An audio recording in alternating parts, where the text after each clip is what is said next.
Greetings and salutations, friends. Late is a state of mind, and we are not. Yes, That's totally indeed. true. That is totally true. Now, today we are going to have a battle for the ages, and allow me to start by immediately poisoning the well, saying that my opponent Kyle is not only wrong in every single point he is going to make today, but he is also homosexual. There we are, settled. See, we're adopting a new term, Arch. You got to call me a queer-mosexual now. I like homosexual though; it's a good word. Queer-mosexual is broad and encompassing. Okay, it's very inclusive. It is very welcoming. That is true. It is very welcoming. We need to be more accepting about our insults. Open-minded is the term I like to think. They need to be more broad and all-encompassing. I agree. Yes. So today we're going to have a little bit of a friendly discussion about the Star Wars Visions things because it is a very interesting deviation from the usual formula. Though before we get into that, I wanted to have a quick little point out as well. I should have now edited into the video description, and I'll put a link in the chat as well. We have made a post on the Battletech Reddit showing the Comstar waifu. As in collaboration, we are planning to do some Battletech lore stuff eventually, and reimagining a lot of the art of the universe, because it is ancient. Some of it's really bad. Like, if anybody's been following the project, any of the good stuff, we're basically preserving. Like, I talked with the art team. We're like, okay, you know, everybody loves the guy with the one Cameron with the mullet. We're keeping it.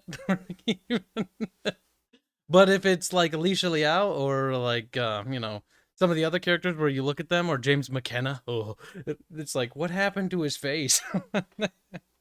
So we're going to touch it up a little bit and give it that 80s retro vibe, but with a little bit of flair to it again. Just a little bit. And this is the Comstar waifu. You can see it on screen here. And the post has drawn rave reviews. An attempt at opposition has been made by the usual communist suspects, but they are like drowning puppies screaming into the waterfall. Yep, they've already tried to make me disavow Arch, which was interesting. And now that I won't disavow Archer, like, you, strange that you associate with a fascist. And I'm like, okay, whatever. He's not a fascist. Archer, are you a fascist? Strange that you associate with communist, Kyle. Like, you speak to them? That's disgusting. Listen, I was civil. And they're like, we're not Civility is a virtue. It is a virtue. wasted on certain people. It is. But the vast majority of people seem to like it. And they, again, we're doing the Battletech stuff to do Battletech stuff. Like, that's all we're here for. Yes. The fact that people are coming out of the woodworks to yell at us, or yell at me at the moment, to try to get me to disavow Arch is kind of interesting. And no, before anyone asks, we're not disavowing Arch, because number one, he's not a Nazi, and number two, cancel culture is really gay, so we're not doing that. Weird that. This is the first part of a much larger project we're doing as well. It won't just be Battletech, and we'll have a lot of really cool stuff coming down the pipeline. Yes. Once everything is set and done. Basically, right now, we're just getting the recyclables in for Battletech, and you'll see other things, too. So, it's a all-encompassing project, really, but BTR is the start of that project. Yes. Link. Right then, this is just a episode list for Visions, one we can have a look at, because Disney is, of course, Disney, and is above basic fair use law, so you're not actually allowed to see anything, but such is Disney and YouTube. Mm-hmm. Basically. So, this had a lot of interesting, what shall we say, expectations connected to it.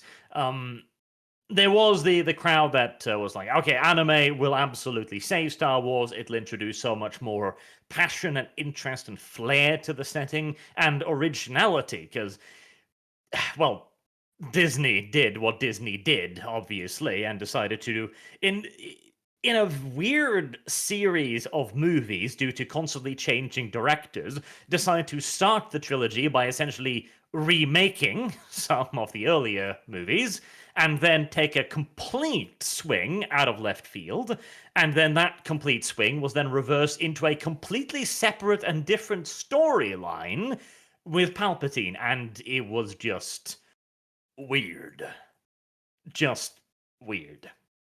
But there was also the other opposing point of view, of course, that this was going to be absolutely horrible, and there's absolutely no way anything Disney Star Wars related can be any good whatsoever.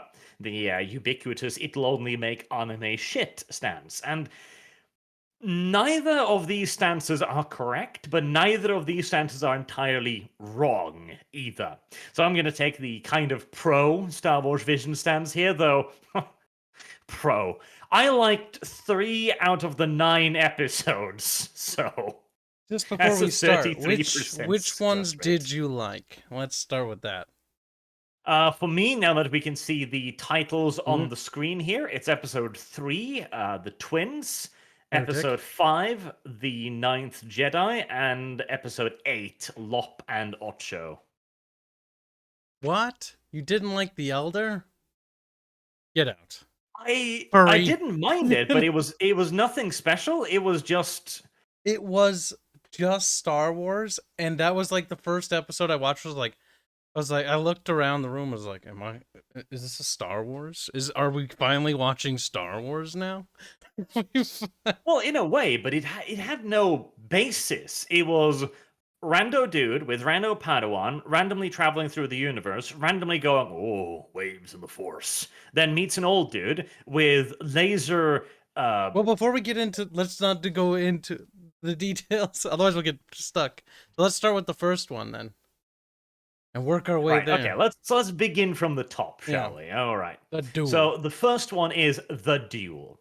Now, this one is also probably not actually, judging by this, bearing in mind IMDb is not exactly the most reliable of tools, but this one's claiming that the Ninth Jedi was the most popular episode, which I can totally see, but The Duel is right below it by 0.1 points, so not much of a goddamn difference. I just can't believe the Duel's so high, though. No, like I guess you can click on The Duel as well, because then you can see some of the photos, and I'm presuming Disney won't copyright claim us for fucking still images. You might be surprised. Yeah, just like keep them in the small versions, I guess. We're just looking at the website, Disney, please. Yes, we're looking at the website, Disney. Please calm the hell down. All right, so The Duel. Let me open this one, right? Okay. The Duel was visually brilliant, and to be fair, most of these are visually brilliant. Like, you can really tell that these major animation studios put their everything into making this look good, right? And The Duel is in this beautiful black and white style with only the lightsabers and the laser weaponry being made in color. So there's like green laser bolts, yellow laser bolts, and of course the red lightsabers, which is very visually striking. And it's also made specifically as an homage to really old school Japanese samurai movies, like, 50s and 40s. Now the question is, do you know why that is? Yes, it's because the inspiration of George Lucas for Star Wars was whatever the fuck the name of that thing was. Mostly just old Japanese movies. Like, I forget the exact movie, but like there was a specific one, but I forget the name of it. Like R2-D2 and C-3PO are like almost in a way can be considered almost copies of the characters, because it's almost like the same setup. It's from their perspective. The two, Yes, I believe the George Lucas quote was that he wanted the story to be viewed from the perspective of the two lowest characters, because that was the idea in the Japanese movie, whose name escapes me, and that was supposed to be R2-D2 and CP3PO. Yep. But Hidden again, Castle, this apparently, or Hidden Fortress. What was it? Hidden Fortress. Hidden Fortress. Yes, that sounds correct. But this isn't so much Hidden Fortress. This is more along the lines of Seven Samurais, I'd probably say. Bearing in mind, I haven't seen Hidden Fortress, so maybe that starts the same way as well. But I got heavy Seven Samurais vibes from the Duel. Yep, from the whole village, because the plot's like there's a village, and then there's some bad people like extorting the village, and some of the villagers fight back, and then there's obviously this wandering samurai Ronin. Literally, they call him a Ronin. Yes, they because Japan is nothing if not on the nose. Japan should we even refer to him as Jedi? No, but yeah. So that was something, I guess. Mm-hmm. Honestly, I wouldn't mind the 3D and I wouldn't mind the style, but one thing I disagree with already is the frame rate. If you're gonna do 3D, take advantage of 3D. Do it in a full normal 60 FPS frame rate. Don't lower it to like 24, or was it 14? No, I think it's 24 frames per second. Like, it just looks choppy and like it's lagging. The graphical like black and white overlay to give it that sketchy feel that they went for, that could work. But I think it was weird that they dropped the frame rate so low. I think that too probably was for quote unquote artistic reasons. So those movies of the time were supposed to run at a very low frame rate. They were supposed to kind of be stuttery to reproduce that old vibe of it, kind of. I mean, they even had a film grain filter. Yes, where you can see like little tears in the film material and so on. And here's the thing, right? My point is, like, artistically, it's really good looking, and it's not like the story is bad either. Like, it's a very classical Japanese samurai story. Little village is being attacked by bandits who leftovers for some war. They've hired some bodyguards. There's the hero, the samurai comes into the picture, etc. The thing for me is this has nothing to do with Star Wars whatsoever. It's Nothing. it's not a bad story. And honestly, that seemed to be like a lot of things I've seen. Like, a lot of these aren't bad stories per se, but they're just not really Star Warsy. Like, they've got Star Wars paint. Like, oh, they have a lightsaber. Oh, they have an umbrella lightsaber. What a waste of kyber crystals. Whatever, I guess.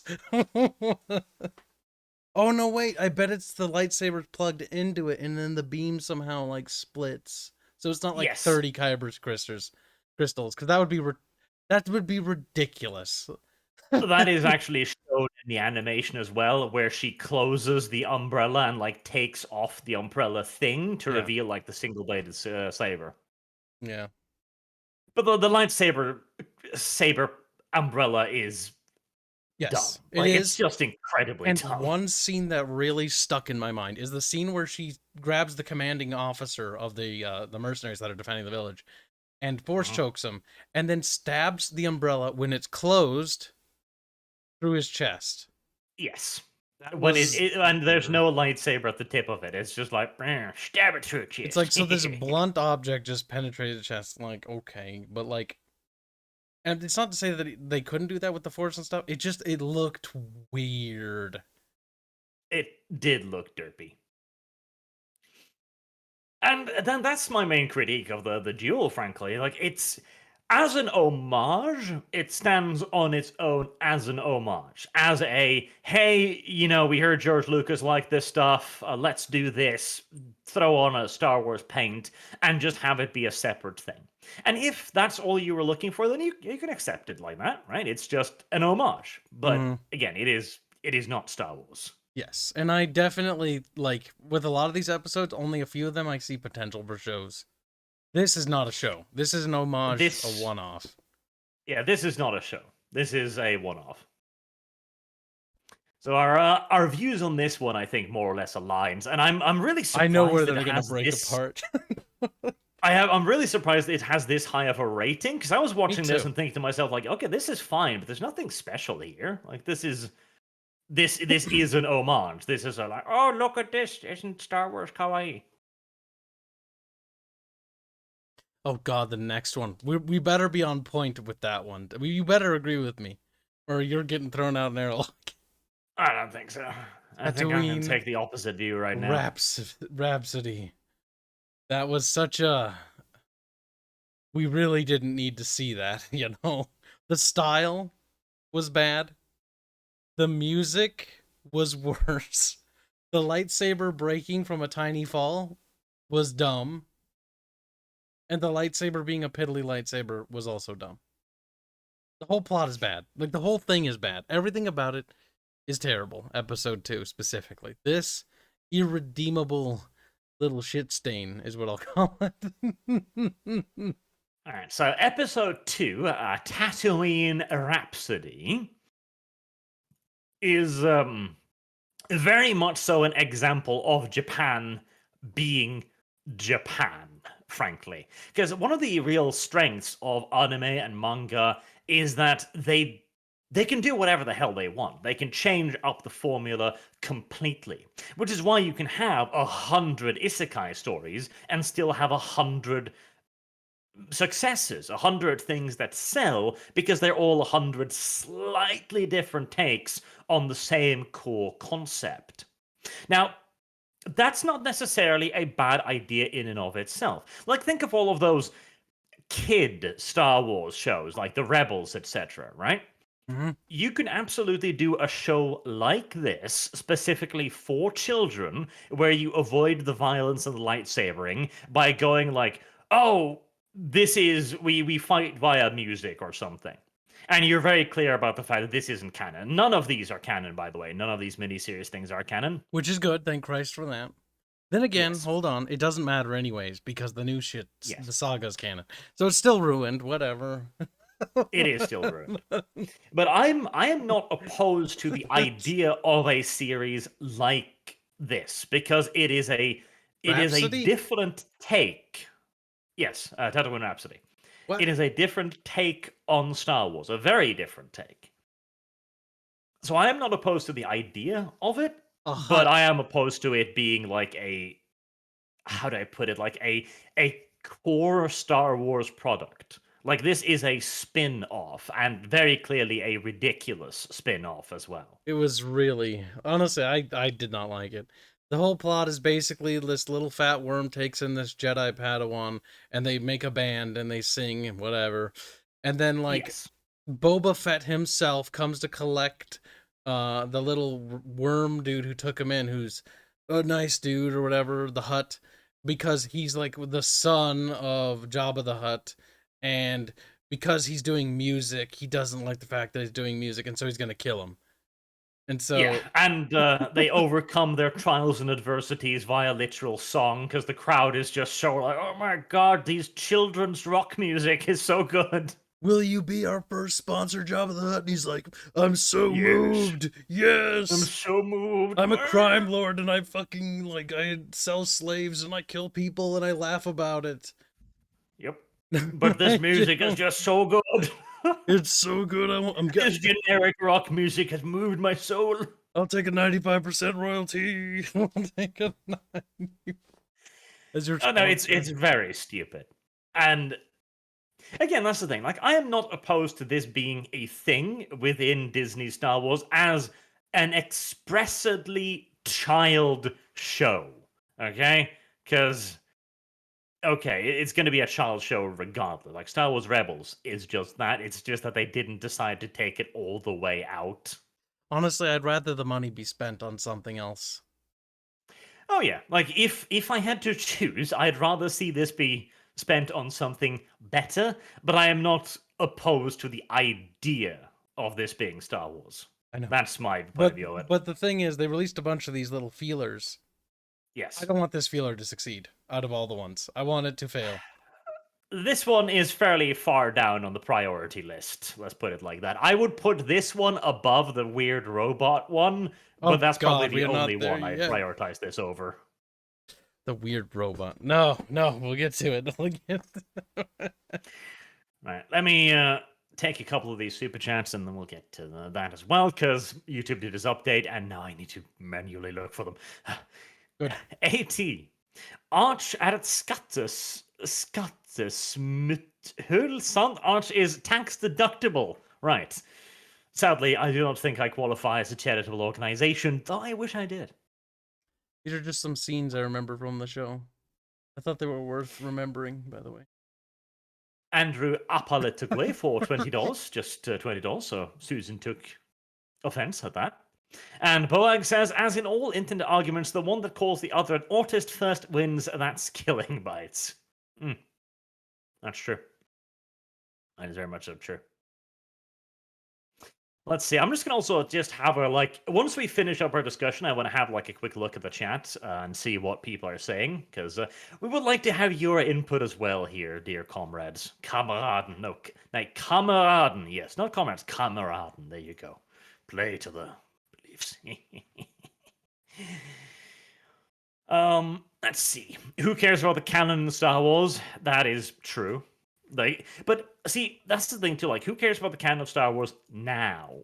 But there is a canon in Star Wars, and the canon in Star Wars was pretty cool. It's just that it has been violated to the point where it's barely recognizable anymore. Yep. This was pretty universally disliked, says Coconut Tackle, and yeah, I do see that as well. Though, I mean, 5.5 is. That's awful for IMDb. Holy shit. Yeah, generally people rate things high. Like the realistic rating is 5. 5 should mean average at best. Yeah. Like 5 isn't bad, it's not good, it's just average. Yes, but in reality where people on the internet either vote 10 or 1, 5 is pretty bad. Yep. Yeah, like, again, it was a feeler, it was a test, and I don't think it'll work quite that well. It's time to rip apart the twins. God, I hate that one so much. The twins! See, like, I'm no! actually surprised that didn't do better, but I think I know why. Like, because this is very much so an anime watcher versus non-anime watcher thing. Because I watched the twins, and I was just like, yeah, no, this is just Kill la Kill. This is entirely normal. This is what happens in anime these days. It is retarded, it is over the top, and it does not give a single solitary F about anything at all. Let alone it is character visuals. development. No character development.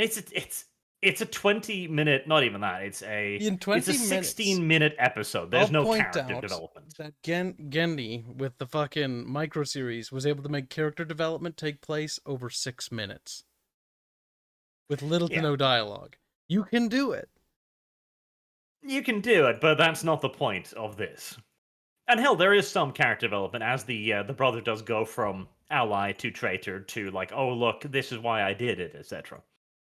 But only through exposition. The point of this is absolutely the visual spectrum of it, the visual impression of it. Like, this is a tour de force in animations. It really is, and the light spectrum of it all.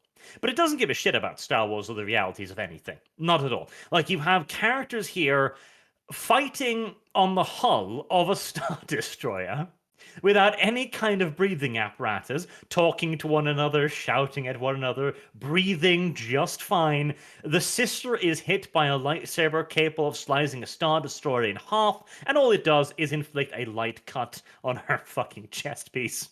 And of course, she drifts through space without any kind of protective equipment for about 5 minutes, and she is again just bloody fine.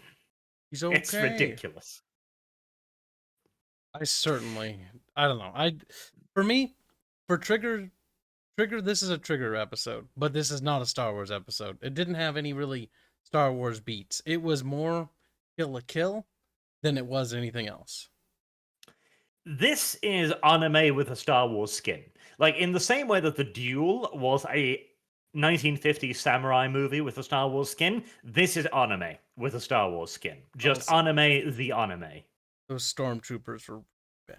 Honestly, I was actually surprised. I was expecting it to be bad, in my opinion. But I was surprised at how bad the animation for that episode was. And how cheap it was. Considering normally Trigger goes all out, but that was very weird. Like, they were I don't super think cheap and stuff. I think that was very deliberate. I suspect that was very deliberate. Like, the fact that the stormtroopers are like 3 pixels each, that is deliberate. Just like the dark robot is constantly in complete shadow, like you can't see him. It's because they're like, we don't know what to make him look like. Well, more I think they want to suggest that he's the dark shadow. Like, he's the evil influence. And so he's not supposed to be a focal point. Just like the stormtroopers are supposed to be faceless enemies. You know, they're not supposed to be there. They're just the bad guy's henchmen. Also, the Star Destroyer. I hate it. Oh, it's stupid. I really hate it. You gotta understand too, the Japanese have a hardcore Germany World War II fetish, and that thing, that is a Sviling aircraft right there. It's just like, "Yep, that'll be Also, cool. Just do that for Star Destroyer. Why I didn't like this as well was the homage to The Last Jedi. I hate that. Yes, The cutting, yes, the- it's the very much shot- so like, hey, look You at know what I'm this. talking about. You know what I'm talking about. With the shot where they show the Yes. fucking ship getting blasted apart is like a complete reference to Last Jedi, and I was like, I hate it. Yep. It's very much so an homage to that. And I also feel like they're kind of like, oh, you think that was ridiculous? Check this out. Like, look, he cut the planet in half. Why? With the Kyber crystal. We can do stupider shit. He than that. literally the thing why the Death Star worked the way it did, silly little show, is because they had they had a big fucking Kyber crystal in the Death Star. Like, they mined planets dry of the shit to build that. Like, you can't just say that, oh well, we have a slightly big Kyber crystal and it gonna blow up a planet. Like, no, it's gonna be a WMD. And then he gets a piece of it, so it's a small fragment, puts in his lightsaber, and magically his lightsaber has that power. What? No. Puts it in his lightsaber too, like he's just reloading it. It makes like a he shotgun sound too. Like, it was so Yep. stupid. Like, this is very much so an animation studio that probably hasn't watched much Star Wars and just was like, yeah, we'll do this. Sounds cool. But what I want to praise it for is the key story fundaments of it, because it is a story entirely built around the idea of bonds. These are two people created from the same cells, created for a singular purpose, designed for it, in fact, as two halves of the same whole, and they now break away from each other. They have radically different interpretations of what's important, and they now fight each other for that. Of course, again, it is a 16-minute animation. It is going to be an incredibly oversimplified variant of this, but at least it has a connection.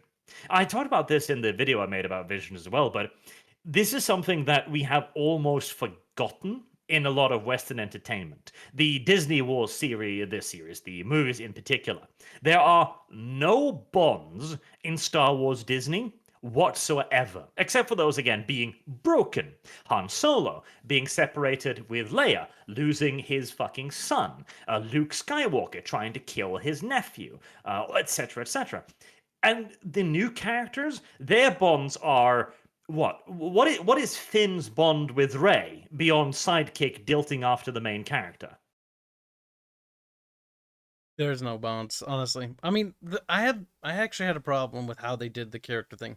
They did character development through only exposition, where the characters would just tell you their thing. And the best part is, in this 7 or 9 part series, there's actually an episode that actually does or a couple of them that actually do character development without exposition dumps. The reason why I didn't like this one is because they just exposition, like, we're born from the same cell, and then, like, the characters engage with each other twice in dialogue, but only to just tell each other things. Especially the final contact where the brother fights Am or whatever her name is, and he's like, "Don't do that thing because my fifis are like, live for yourself." Brr, brr, brr. Like, cringy monologue. Very anime, and it's very anime. Her response to that was like, "What?" And then she loses. I don't care if I die. Our goal is more important. Again, it's very anime. Very, very, very anime. Strange. When we're going to get to that episode, and Arch's going to be like, "What? Why do you think that's good?" And I'll be like, "It is. It'll be good." I don't know. I think you're wrong there. He's like, "I don't even know what he's talking about." Ready for the next episode? No, Kyle. First, a couple more super chats, and then looking in the chat a little bit to keep them involved in the conversation. You horrible, horrible person. Black 1917 says, "Quack and hail ArchCast, our Lord and Savior. Breed Kibbs, Rat Power." It's quick. That's correct. So, John, from what I've seen, the 500% cringe on the scale of Disney was it should not be considered canon. Well, unfortunately, Disney is the one that decides what is and is not canon. Tragedy. That is the tragedy of that world. Boang, having 100 isekai stories sell doesn't mean they are good, Arch. Isekai is the dumpster of literature. Well, that's the thing. You can have the greatest literary work ever, but if it doesn't move any copies, it's entirely pointless. That is the harsh reality of the world. Like, the Last Law series is some of the best literature I've ever read, and it's never going to get so much as a bloody audio drama. Shadowhawk668, I can't consume any content made after Disney bought the franchise, whether it be a game, a series, or a movie, because it all set in their timeline. After the retcon of the old universe, that was better. That they did. We are all weebs here, says Archmagus. Are we though? Kylo's not a weeb. I've tried to make him be a weeb, but he's too stupid to understand. Thing is, like, I actually like certain anime, but it's gotta have like characters, story development, like Brotherhood did, and so I'm very picky. Like, ask me about most anime, and I'll be like, meh, boring, and then I'll see one and be like, oh, character development, stories with steak. Who doesn't like a good steak? You do watch shit, bloody dubbed too, which does you no favors. What are you talking about? I watched Brotherhood subbed. Savage. Monkey. For a while though, when I first started, I did, and I was like, the voice acting's terrible. Better when I can't understand them. It's better when it is. Studio Trigger, Star Wars Visions, sure. How? Throw it to the interns, double the price. Probably, honestly. Like, for a lot of these animation studios, this was undoubtedly a paycheck. A big paycheck, too. Yeah, some of them put in effort. Honestly, Studio Trigger's performance, I thought, was super lazy. Like, they didn't put any effort into it. I don't know. Again, I think a lot of their stuff was very stylistically chosen there as well.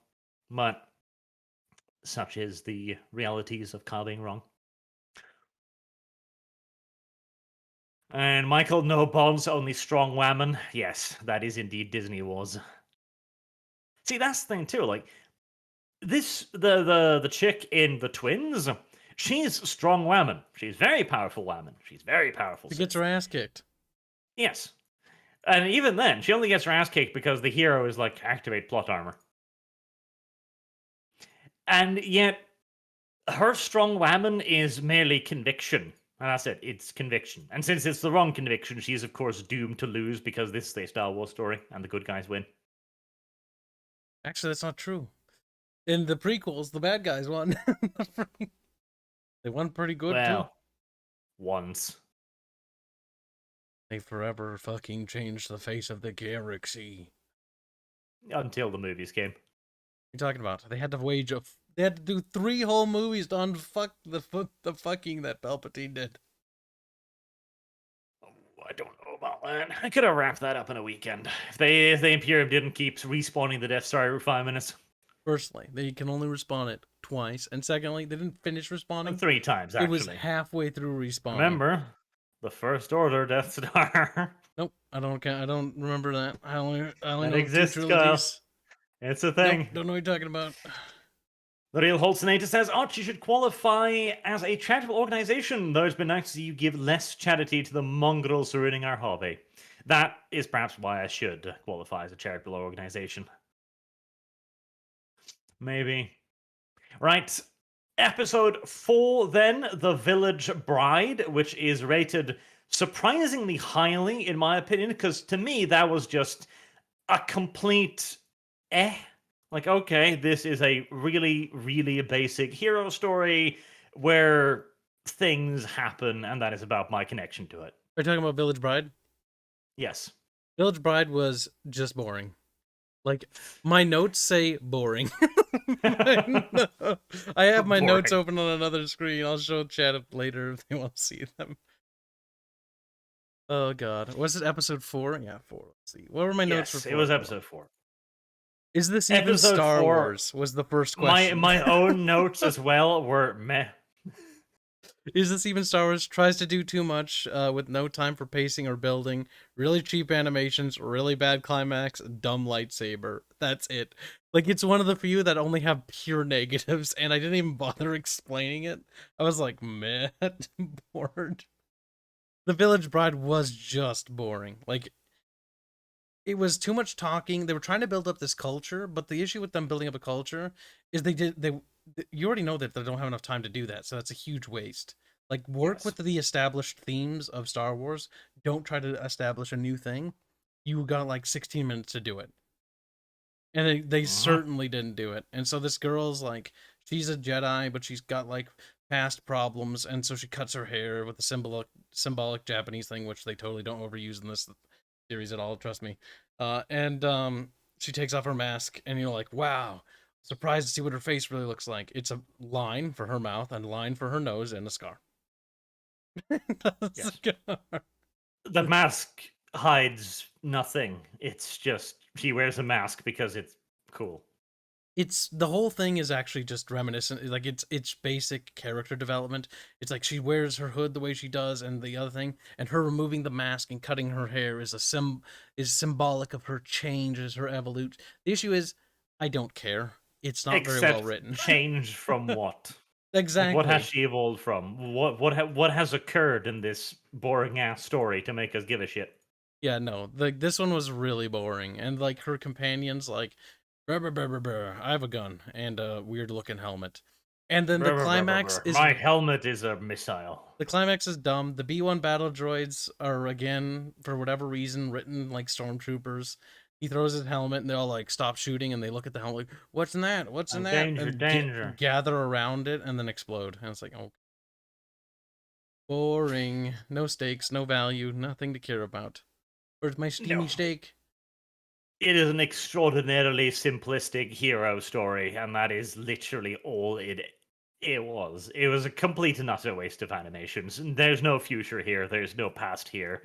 There's just brown people playing in the sunlight. And as much as I applaud more delicious brown girls in anime, this was very boring.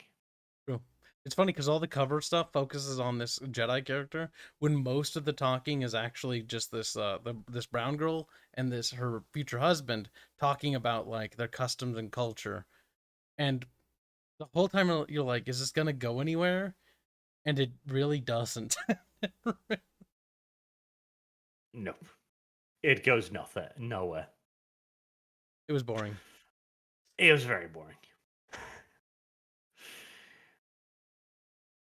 3D Monster Girl says, my main complaint about Vision is that it's almost all human and not enough alien races. Well, there's Don't you fucking say it, you furry degenerate. There's a furry. And I think the furry is the only alien main character. Well, there's the robot, I guess, but what race is she? I don't even recognize what Lop is. Her race is furry. But she anatomically, she's just human. No, Kyle. Her race is furry. Yes, and it's disgusting. We need to have it burned. All right, okay, Burn Kyle. it. Let me just send you this right here. Ow. The fur wiki on Star Wars. Here you go. No, I'm not opening that. It exists, I'm not Kyle. opening that. I don't want to know what's inside there. Look away. Oh God, Cathar exists. I keep forgetting that. Ugh. Oh God, there's some hard cringe here. God Let's damn just it. keep sending these to Kyle. Cathar, terrible. Good, that link broke. God damn it, why did it break? Come on, work, send it. There you go. Cat, I'm not a self-hating furry. I'm not a furry. The only self-hating furry we know is what's his name? Doge. God, I forgot his name for a second. That's true. That's terrible, and that's not canon. I refuse. I refuse. That's like from DeviantArt. Fuck off, Arch. Get out of here. Yes, pretty much. Get out of here. Oh, holy shit. The Empire. But yes, would her race. I wouldn't see a point to be brought up there as well. Some aliens would be cool, but honestly, what I would like to see, and something I've been bitching and whining about forever now, is stop focusing on the goddamn Jedi. I am so goddamn sick of the Jedi. Show me a campaign action from the point of view of a stormtrooper, like Clone Wars stuff style, you know? Average soldiers doing average things. That's also why I actually kind of liked the furry episode, because there wasn't a Jedi in goddamn sight. I want less Jedis in my Star Wars. I want more stories focusing on the expansiveness of the universe. Because imagine the Village Bride, right? But instead of having the pure good Jedi, you instead have like a squad of Republic soldiers who are moving in there, and like they don't have any jurisdiction in the area. They have no right to intervene, and they have to have a moral discussion. Like, what the hell do we do? Do we save these people? Do we have a right to save these people? Yeah, something like that, instead of the hero just going like, I realized I'm a hero again. Actually, I don't mind Jedi. I just am annoyed that they haven't written any good ones in so long. Like, we had Qui-Gon, who's actually interesting, who goes against the code in a lot of areas. Like, there can be really good and well-written Jedi characters. They just don't happen hardly ever. We get the kind of, what we've gotten a lot lately is the bog standard, like, Jedi, by the books, by the code. Jedis are just generally boring. I don't mind Jedi. In fact, like, it's one of the main meat and butter of the universe.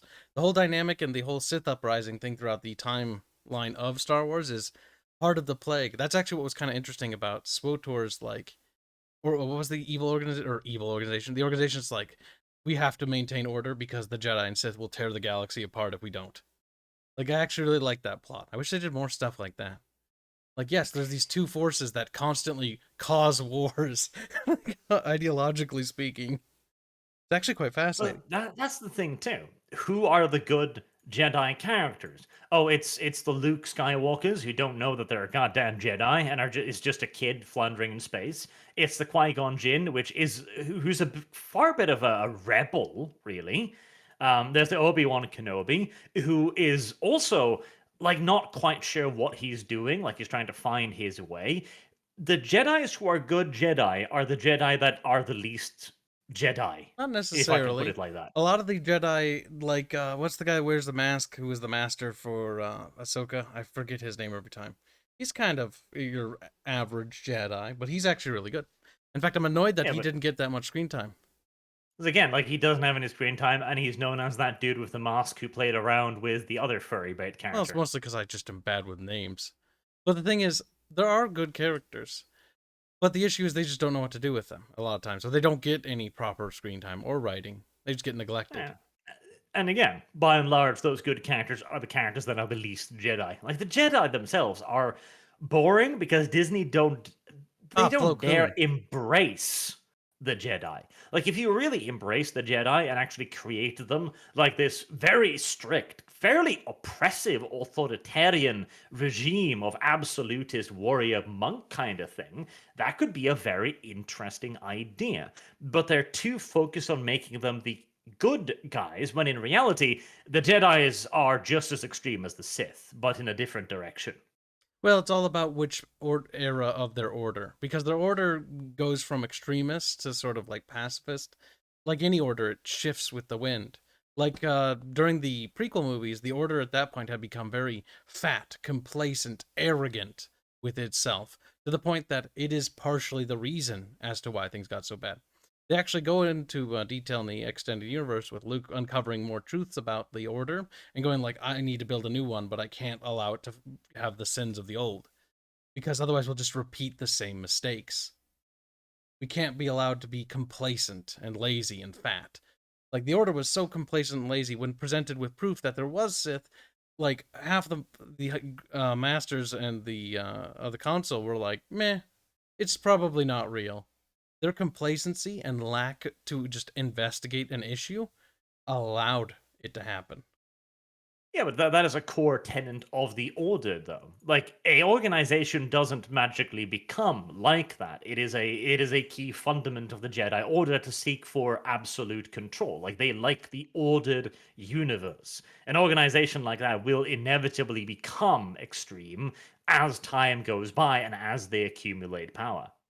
Like, it's a key fundament of their philosophy, practically. Well, the order has changed very much because if you look at the SOTOR era, like it's very different. Like they're much more militaristic and much more aggressive to the point where you could actually go like, yeah, no, they are borderline evil. They're willing to go to the absolute extreme to exterminate the Sith. And that makes them a bit more interesting again. But again, they are too focused on the good guy aspect of it. Less Jedi would be good. So yes, The Village Bride, bloody boring. For some reason, it's rated 7.8. And again, how the hell you can place The Village Bride over the twins, I will not understand. Hell, I would almost place Tatooine Rhapsody above The Village Bride. At least it was something strange and weird and different. Well, viewership fall off is a big thing, by the way. So another thing to take into account is look at the amount of reviews, right? This isn't 100% representative of what actually has occurred. But generally, with any TV show, the first episode and the first couple... You see the fall off, and you see it is drastic. That is true, yes. Yes. So you had a massive fall off pretty quickly. So not everybody actually made it to Akakiri. Yep. Very few, in fact. Less than half. Yeah. That's just a somewhat decent indicator. So. Master Plow Me Kun. That's that was his name. Say it's the chat. Ah, yes, the chat mentions the rule of 2 as well. The rule of 2 was just dumb. Just ignore the rule of 2. It's stupid. It makes no sense. The Sith are like, we need to switch to the rule of 2. Why? Because the Jedi are kicking our ass. So there needs to be fewer of us so they can kick our ass easier. Actually, what was it? Fucking... Oh, I can never remember. Darth Bane or something was like... Wasn't he the one, chat, that started the whole initiative for them? The Sith, they're like, okay, we can't defeat them in front up. We've been doing that for thousands of years, and every time a Sith Emperor arises, we tear ourselves apart and we just fall apart again. So what we need to do is we need to subvert them from within. And that was basically what led Sidious to his thing, with Plagueis and stuff like that. Like, they're like, fine, we'll just subvert it from within and destroy it from the inside. Bane. Okay, it was Bane. Been a while since I've checked up on my dark lords. Let's do a couple more super chats before we get to, in my opinion, probably the best episode in the little series. Apocalypsagon. I think I got that correct. Hey Arch, just glad I can say thanks for all the videos. Really got me into 40k lore ever since I graduated high school. Also got into Gotrek and Felix. Oh, very welcome, my dude, and I'm glad you got into some good Warhammer Fantasy there. Gotrek and Felix are really cool. Yes, just ignore the romances, and that's actually pretty stellar. Yes, and the last few books as well. The last books are Dark Innovator, don't forget Arch, the twins' messages come to the dark side. We have Primarchs, which, to be fair, is true. I would personally choose the sister as my Primarch because she is adorbs, and I imagine stroking her hair as she gets angry would be fucking adorable. There, pet. See, chat, you say Revan is amazing, but have you played the SWTOR Revan, expansion? Your opinion of Revan will change. Why did they ruin him? No one's ever really gone, chat. He just keeps coming back. The first Revan dungeon wasn't the worst, but God. Wow. Jesus is here, look busy, says, Hail Arch and Kyle, what do you guys think of the early 2000 CG Starship Troopers series? If so, what are your thoughts? Too ugly for me to watch. I tried. Too ugly. Okay. That's Kyle's response on it. He didn't even watch it. Lazy Kyle. Lazy. Watch what? I missed that. I was reading chat. The 2000s Starship Troopers series, the CG one. Oh, I have the complete box set. I loved that show as a kid. Awful. I tried rewatching it. It's a bit painful because it hasn't aged very well. It is incredibly ugly. Like, it is genuinely it's actually really good. It's a mixture of the movie and the book, and it's actually a really interesting sort of third alternate universe. The bugs get to Earth, and I remember, when he dies, Colonel Ratchek. Oh, so sad. It was actually that was a much more sad scene when that happened because you built up such a reputation and seeing him die, And Sarge lose his ability to move his legs and stuff. That was actually pretty sad. Tragedy. Too bad they were all pixels. It's a fun show. Just really dated and rushed to high hell if you look at the production cycle of that show. Sad that it wasn't able to get the proper funding. Boang says, "Oh look, Trigger recycled the plot they used for their last 5 series. Again, bravo Trigger, such studio much anime themes." That's one of the criticisms I've fair, seen leveled at them now. Trigger does have a habit of sticking to what they know. They play it retardo safe. They've had some... They, Good. they're focusing very much so on the visual aspects these days, which is they could use a little bit of a shake-up in that regard. Maverick, hey launch, since we're talking sci-fi anime, thoughts on the classic Legend of the Galactic Heroes and Steins Gate. They're both great for different reasons, in my opinion. Legend of the Galactic Heroes is pretty good, yep. Steins Gate, I never got into. Like, it's one of those animes I'm watching, and I'm just like, when does it become good? I'm like, soon. Steins Gate was weird to watch. It was like one of those shows that it was fun to have on in the background, but when you actually paid attention to it, it's like, what? Why is the banana turning into Jello? What is this thing? Banana goo. I feel like it would have been better if I'd actually read the visual novel instead, because then I could have paid attention and maybe deciphered the weirdness of things. Like, the boy's a girl now, or is he really? Lift its skirt and find out. Simple. It's like, damn, it's a pee-pee. Big fucking tragedy. Basically, Steins Gate was like, he changed history to try to make his friends happy, but in the doing so, he made everybody fucking miserable and basically caused the world to be fucking awful. Don't change history. Like, that's a plot in every movie ever. Just like the one dude who's like a trap sort of character is like, I actually wanted to be born a woman. He's like, okay, I'll go change that somehow, and he does. But because he did that, like, it fucking also killed like his girlfriend. It's like, okay. But hey, you got yourself a new waifu. You can bang her instead now. And it won't be. And she is prettier. Right then, the 9th Jedi, episode number 5. This one was really fucking good. Just straight up. It was just really actually good.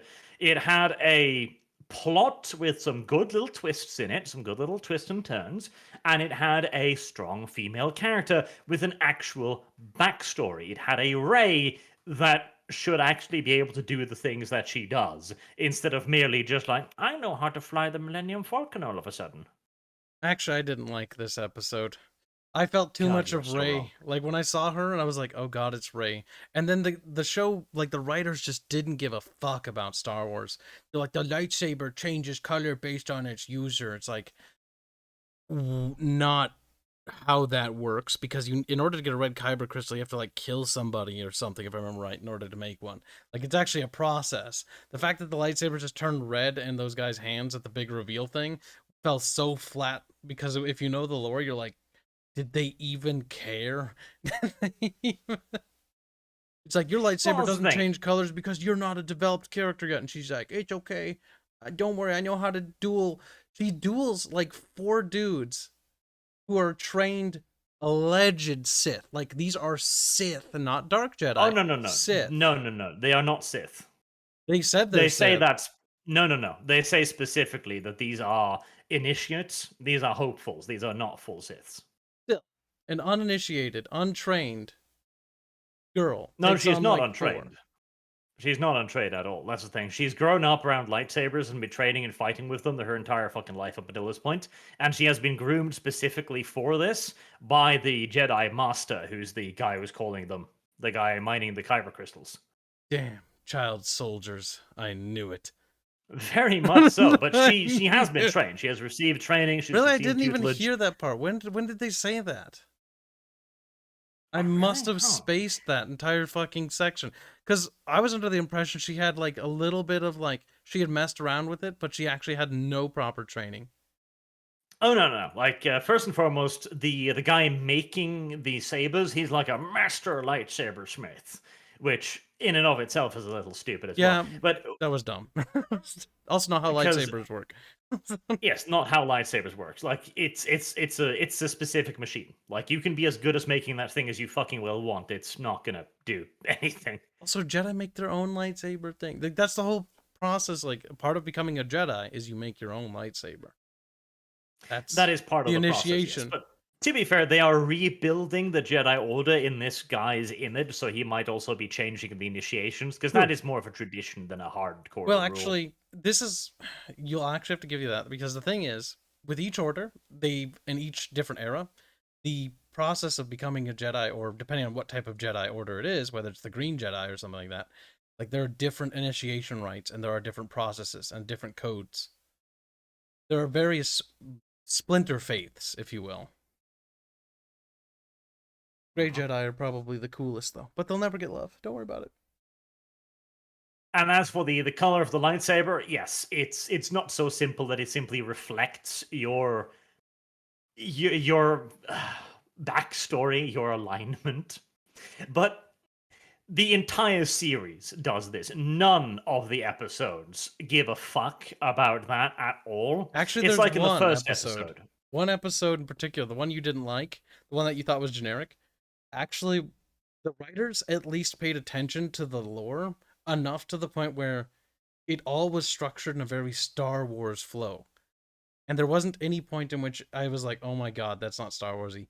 Like, everything they did was pretty Star Warsy. Even the beats. Almost a little bit lazy if you want to look at it that way, but it was very true to the form. Oh, we'll see about that when we get there. But it made for an excellent reveal, in my opinion. Because immediately, having watched a little bit too much stuff, I knew something was wrong when they gathered and the robot came out of the woodwork, and the robot was really creepy looking and massive and kind of like, "Rrr." It's like, okay, this is the bad guy, which immediately tells me this is not the bad guy. So who's the bad guy? Then I look around all of these wannabe Jedi, I'm like, okay, suspicious now. And the point where they all like red sabers, I thought that was a very cool visual reveal that fitted in very well in a show this short, because there was no exposition. They didn't have to tell you, we were evil all along. No, that single tells you all you need. Yeah, but the whole thing is they forged those lightsabers, and then the fucking plot with the colors change on my fifis. Oh no. Yes. And one of them is like, I'm sorry, my judgment was clouded because I was surrounded by dark side users and I just turned evil for a little bit. Like, Oh no, what? that's canon. That's fucking canon. Mace Windu does that. He turns evil for a little bit. No, that's not canon. That's not how Mace fights. Yeah, either. no, he does. Mace Windu's fighting style with the whole dark side is that he draws into the dark side force, and he can lose himself to that. That's when he's fighting. And that's a specific this guy was fighting. technique. No, he immediately grabbed the lightsaber and it turned red. Yes, he was surrounded by the dark side, and you gotta remember too, Mace Windu was an absolute master of this style. This dude is some goddamn Padawan. Like, I can buy that. I can buy that. No, I can't. I can't buy that. It was very like left field. Yeah, I don't know. Again, like that is a canon thing that there is a fighting style like that. Yes, so I'm fine with it. The fighting style like that, but just because you use the fighting style does not mean you instantly become corrupted by it. Not instantly, and he wasn't instantly corrupted by it either. But it is a style that I mean, he started draws attacking the in good guys the dark side of the Force instantly. And when he's surrounded by dark side users, if he's not trained properly, I can absolutely see him losing himself. Also, now it was stupid that all that was required to bring him back to his senses was his daddy going like, "Yo, chill." Oh, sorry. Well, what also doesn't make sense is if he's a Padawan or initiate, he wouldn't know how to do Form 6, period. Like, he couldn't even pretend to do it. Well, I would kind of argue that he didn't pretend to do it. He failed at doing it miserably. Like, he failed so bad that he didn't even get to the fighting before he went berserko. I'm not big on that one, sorry. Like, that's one I'll disagree on there. It just don't. You should be sorry, because you're wrong. You I don't like it. You should beg for forgiveness for being wrong. It just was too weird, too left field, random, and it's like, oh, by the way, I'm good. And it's like, okay. I'm like, oh. Why has Mace a purple saber, ArchChat? Because they didn't care about the lore either. And Mace Windu, the dude playing him, once like, can I have a purple lightsaber? And they were like, yeah. Pretty much. Literally, the That character is the behind reason. that, by the way. That is the reason, actually. He's actually nailed it on that. Yes. Because they probably, like, the people who are making the prequels just looked at Samuel L. Jackson and were like, "You're bigger than me. You can have a purple lightsaber." You can have it. Jolie Bindo from KOTOR 1 rejected both Sith and Jedi. Had a solid arguments against both. Yeah. No, there is more than just the Sith and Jedi. Though the other orders are never given limelight. Like, it would be cool to see like them talk about like the Green Jedi and the SWTOR era more, or the different orders. So you'd be like, oh, okay, so why are they different? Why didn't they follow the Jedi way? It's like because they disagreed on it. Like what? What did they disagree on? It would be cool to explore that. Like, what's the rationale? What's the philosophical reason as to why they created their own orders? Yes, and the whole lightsaber color thing too. This is something that has changed in Star Wars like 77 times at this point. Yep, it's been retconned in the on. yes, in the original canon, the reason why the Sith's lightsabers were red was because the Sith drew forth the power of the Kyber crystal by literally making it bleed, quote unquote, and such other Chunibu gay.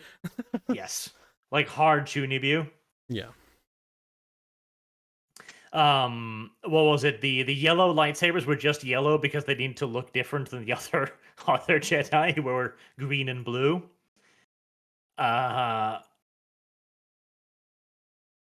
And what was the other one? There was like the neutrals were like yellow, but there was also like, man, when it comes to colors, like I personally I don't even think that much into it because like the whole color system is kind of a dumb thing anyways. Like, why would you broadcast what type of like fighting skill you use based on the color of your lightsaber?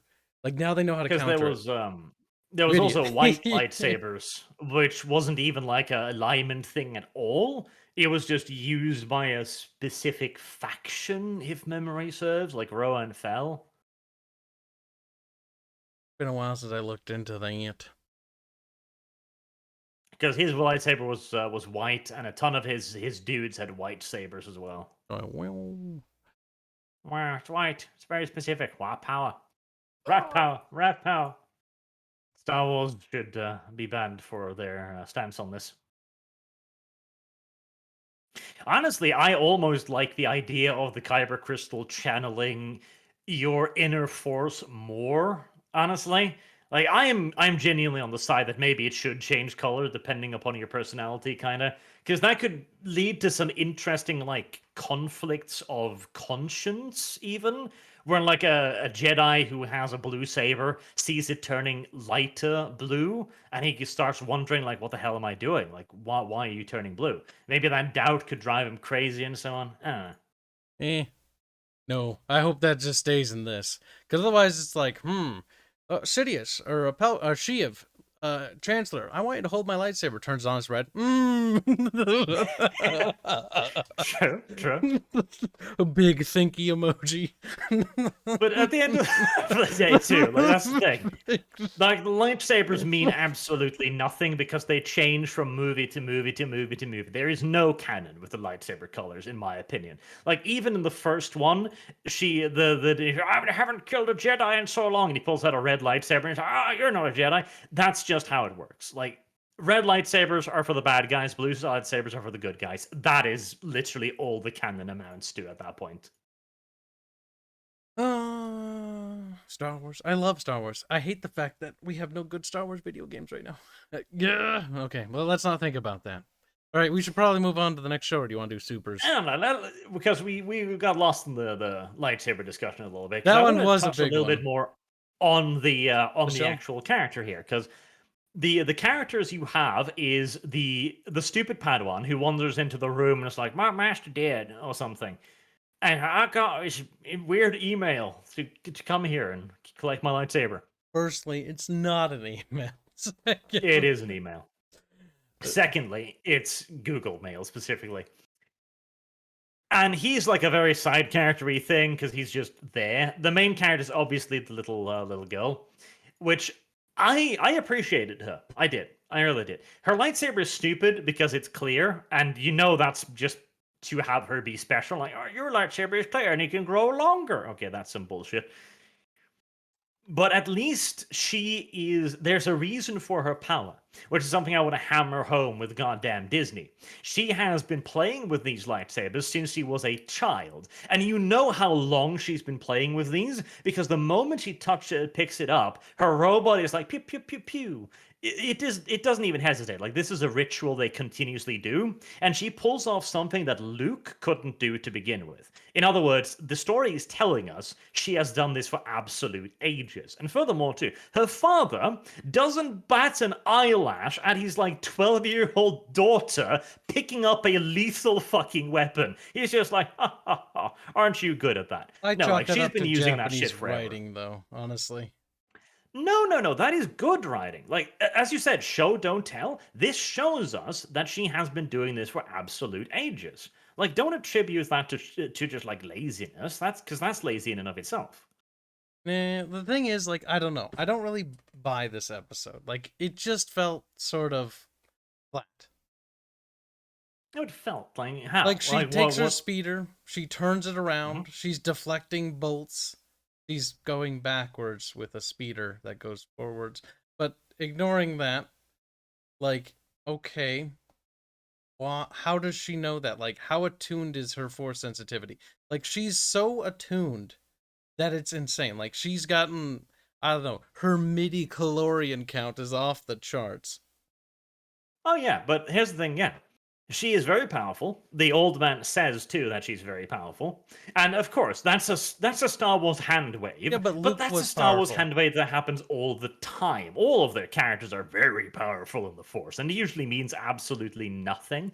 Well, it just means that they're probably... No, actually, no, it does mean something. It means that their potential for greatness, or their destiny, their fate, if you is greater than most. However, in spite of Anakin being literally the goddamn chosen one, Dooku fucking, like, slaps around like a little bitch in episode 2, and then basically cuts his tendons, and he's laying on the ground like a disabled person going,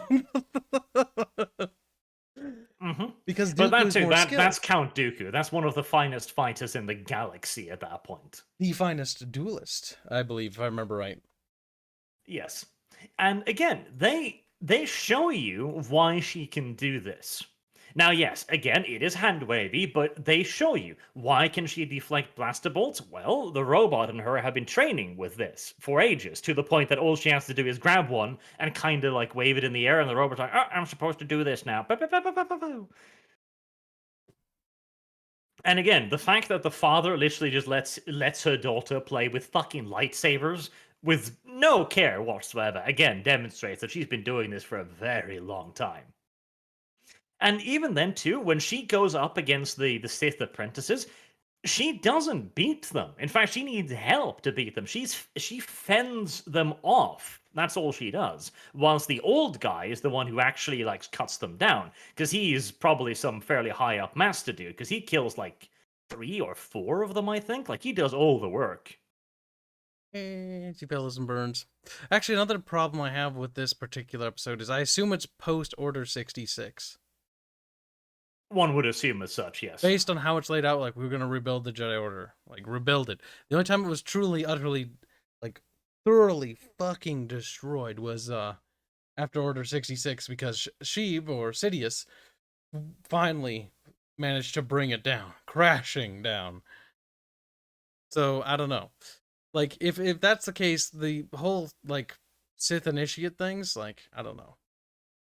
Sidious's plan for the Order was very different from Dooku's, because Dooku's perspective, if you ever read the Revenge of the Sith novelization, was that they were going to rebuild the Sith Empire, but convert the Jedi Order to do it, and use that apparatus to build the new Sith Order. But Sidious was like, no, I already know what happens. I don't really want to be supplanted and defeated, because the whole thing about the Sith is very much a Darwinist approach, where the best should be in charge, only the best and strongest. The weak and the old and infirm should not be in charge or leading. So, I don't know why there are, because like they very much hunted and persecuted any Force sensitives under his reign. Emperor Palpatine. I'm sure they did. But again, people did escape that, like Obi-Wan. Yeah, but these people want to become Sith. Maybe they want, I don't know. They could have expanded on why they're Sith, because up until that point, like the Sith were extinct, save for like Oh, two. I would honestly expect that this would be post original trilogy. Honestly, like this would be when the splintering was happening and people were running rampant. Splintering? You mean when Luke was Yeah, building the New Order? when after the death of the Emperor, all of the warlords were running around, shit like that. Yeah, but Luke would start the New Order, and the New Order would be built within the Republic, so it'd be sheltered and safe from potentially stuff like this happening. Well, sheltered and safe. The But New Republic was a bunch of half-armed little monkeys praying to God that the warlords didn't reunite and bang them. and they were lucky. They were too busy infighting well. that allowed the New Republic to flourish, and then they slowly expanded. When like, hello. So having this guy be like, okay, I'm gonna do this too. I don't think that's too crazy, especially considering also how many of the orders were already different. I mean, maybe he wants to start his own order, but it's still. I guess that's an issue with the entirety of the series. Like, where is it? Like, if you see stormtroopers, like, okay, Well, yeah, it's you also got to Galactic remember Civil this War. is not canon, and if it's not canon, they don't really need to care about the canon either. Like, they don't have to make this fit. They can just be like, well, this guy wants to start just resurrect the Jedi Order because reasons. So I was just reading chat too, seeing what they were saying. They're sort of talking about stuff that's sort of relevant, but not. They're on their own little tangent. Little traders. But yeah, I thought the Night Jedi was actually pretty goddamn good. But you're wrong on that, so we shall move on over to T0B1, Episode 6, which I believe is the literal definition of too much Japan. This episode sucked. Everything about it sucked, and I hated it. Let's see what I wrote down for notes. It's off to a terrible start. The style, oh sweet lord, what the fuck is this? I'm bored already. Me too, buddy. Me fucking too. Because he said he's bored already, that's right. Thank fuck it's over. That's the only notes I have on it. I didn't like that. I didn't like this episode at all. Like, this episode would be fine as its own different thing that isn't related to Star Wars, I'm sure, for like kids. But as a Star Wars entity, this was not interesting to watch. There was nothing to it, and it was very childish. So honestly, I sort of just wrote it off as it's for little kids, not for anyone else. This is the Japanese kindergarten anime. Like, this is what the Japanese make their children watch: stupid robots doing stupid things and winning through hope and friendship. That's what this is. And it's dumb. It's stupid. It has no real purpose. It serves no purpose. It is not connected to Star Wars in any way, shape, or form. And it's one of those goddamn the robots are real things which trigger me hardcore because robots can't be alive. Fuck off. They're alive. So if you're gonna subscribe to Star Wars, basically beep boops are actually somewhat sentient. And the best part about they can be as somewhat sentient as they want. They're basically sapient, right? And the best part about it is how the universe is totally okay with enslaving them. I've always found that part hilarious. They have no rights. Kyle. Oh my god, it's terrible. Kyle, stop using the word sapient incorrectly. Listen, potatoes, tomatoes, vegetables, okay? These are things we can eat. These are things we can boil. You can even bake them if you want. You know what I mean? Now that you're thoroughly confused, these things. You no longer know what you're talking about, and I win the argument.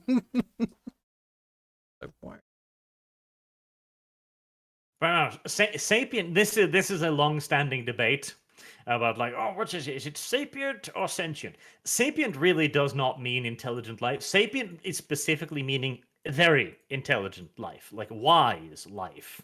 You know, it's smart life. Sapient is something you would use to refer to a cybernetic human, boy is sapient. Because by and large, in he's the not show, wise. Well, he becomes wise. I don't know about that. His wiseness is, friends, help me together. We can defeat the evil bad guy. Man, my alternate headcanon for this episode is that he becomes like, he makes this droid army that just is hell-bent on wiping out all life because of what happened to his master. Yeah, but his actual canon is that he just wants to go and help everyone because that's what Jedis do.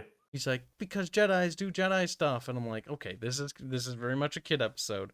And once The Jedi do things because Jedi do things. After- Now, what you could do is, if everyone just needs to be happy because that's what Jedis do, and so he starts the Matrix and just begins enslaving everyone into his massive machine. they must be happy.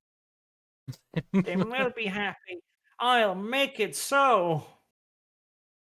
Droids only become self-aware, whatever, if they don't get their memory wiped, which is why they wipe their memory so that there are no more droid rebellions. Like if they stay aware for too long, they become very intelligent, and that's why they wipe their memories, because it's a big concern in the Star Wars universe. You don't want the droids to become too intelligent.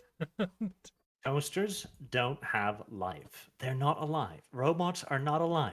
They're not life. Star Wars. They're not. The Force alive. flows in. The Force is in all of us, Arch. It's in the dirt, the shit, the piss, and the beep boops. That's cool, but the Force is not the soul. The beep boops are not alive. The beep boops are beep boops. If the beep boop can use the Force, then it's Can the alive. beep bop use the Force? Are Are there robot Jedi? Yeah, tell me if there's robot Jedi. I'm sure there are fucking robot I hope Jedi. so. Come on, this will help my argument. Come on. I'm counting on you, chat. Use your combined intellect. They're like too busy being retarded right now to realize what we're talking about. But there are Jedi furries, so No. if you want to make that argument, Kyle, furries are humans. That's why I killed the Cathar, Hor, and Kotor one as quickly as possible. We had to put it down. Abomination. Let's do a couple more super chats. The Night Clerk, my weekly tribute. Thanks for keeping the flame alive. Anime with the robots is best anime. Giant robots, of course, with giant lasers cannons. Daniel Holzinator, no Kibs. They took 3 moves to begin to unscrew the galaxy. Jedi Order, the democracy, and many other things are still dead. LOL. Yes, Kyle. You silly bajillion muffin. Apparently there was a droid that could use the Force, according to some I'm people in sure chat. there was. That's gay. Now chat's Many like, of them are saying no. I'm siding with the joke. No side. Well, thing is, how many of them know the extended universe fully? Not to say that there's the extended universe is because great. the extended universe is dead. Actually, it's not. It's actually technically considered Legends, which how Legends function It's dead. is Kyle. basically purgatory. It's As in dead, they pull Kyle. stuff from it, so it's actually not dead. It's La in Morte. perpetual purgatory, but it also might Morte. still be canon. Tot. De. Your Sindere. understanding of Star Wars hurts me.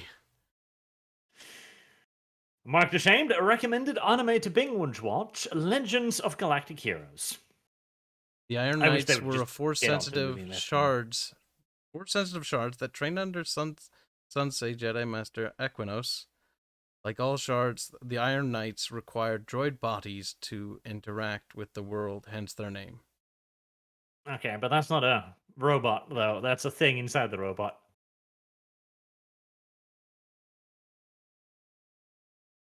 Look up Skippy, Lupo, the Jedi also droid. known as Boak. Oh no. Please review the Netflix Cowboy Bebop trailer. I don't know if I want to.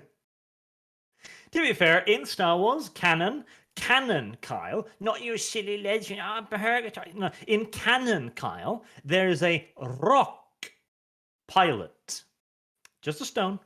Just a rock, Kyle. You're the Not one an- who not a acknowledges golem, Disney Not an canon. anthropomorphic rock. It is just a rock. That's fine.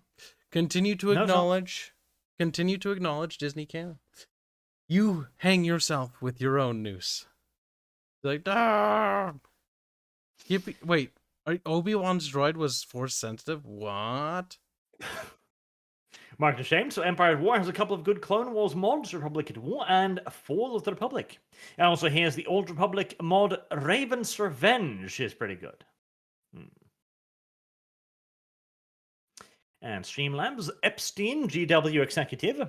The executives at GW are trash for the horrible NDA agreement. Yes, they are. And they want to be like Joseph Goebbels, spewing out propaganda through shills. The executives should be Epsteined in Roblox. Spicy. Then again, everything is allowed in Roblox, even apparently the KKK, as that is a big problem with Roblox, apparently, which I was not aware of, but now you are aware of it. And Critical Sith Theory. Don't listen to the audit in Yavin. Palpatine won the election of Endor. It's not vote rigging, it's fortifying the Death Star. No way. Gippy has the Force. The more you fucking know, I guess.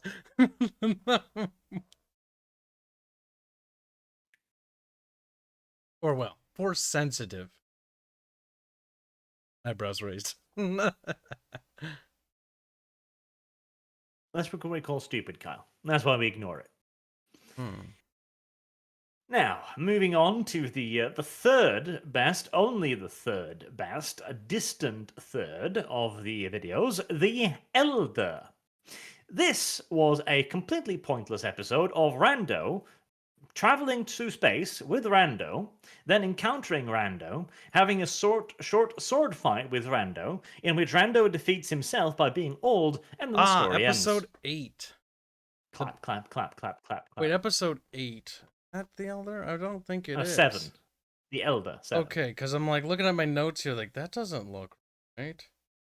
A bit cheap on the animations and art, a bit more Star Wars. Yeah, I like the dynamic between the Padawan and Master. Actual characters interacting with each other instead of exposition is always a good thing.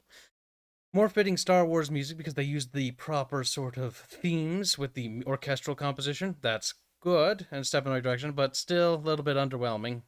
Surprised they just didn't use the regular Star Wars tracks considering they had the license. The pacing was actually decent. It had its standard arc within 12 minutes, so it wasn't too crazy. There was some stakes, but honestly, they dropped the ball when the Padawan died, or was alluded to have died. Like, that was pretty good. That was pretty good. But him not dying from that was kind of like a bit of a letdown, because actually, him dying from that would have been a lot more impactful. I think that was a huge missed opportunity. Like, absolute waste. That's honestly one of my biggest criticisms about the episode. The Padawan should have died in the duel with the Elder, because there's no way he would have been able to take on like an ancient Sith like that. He would have been absolutely decimated. Well, Kyle, the thing that you don't understand is that lightsabers don't exist. All right, there's no such thing as a lightsaber. This has been proven true in the prequels, in the sequels, in the Disney Wars, and now in the animated movies. Lightsabers do whatever the writer wants them to do at that point in time, which is why a lightsaber long enough to slice the Padawan in half does nothing more than lightly bump his. Actually, his speaking of the torso. lightsaber length, in the animation, there was a certain criticism I had about the actual fight. Well, the fight was nice, short, and sweet. One of the things that annoyed me was based on the shots, and I'm not sure if this was just the shot or the angle, but the blade's length for the Elder kept changing scene to scene.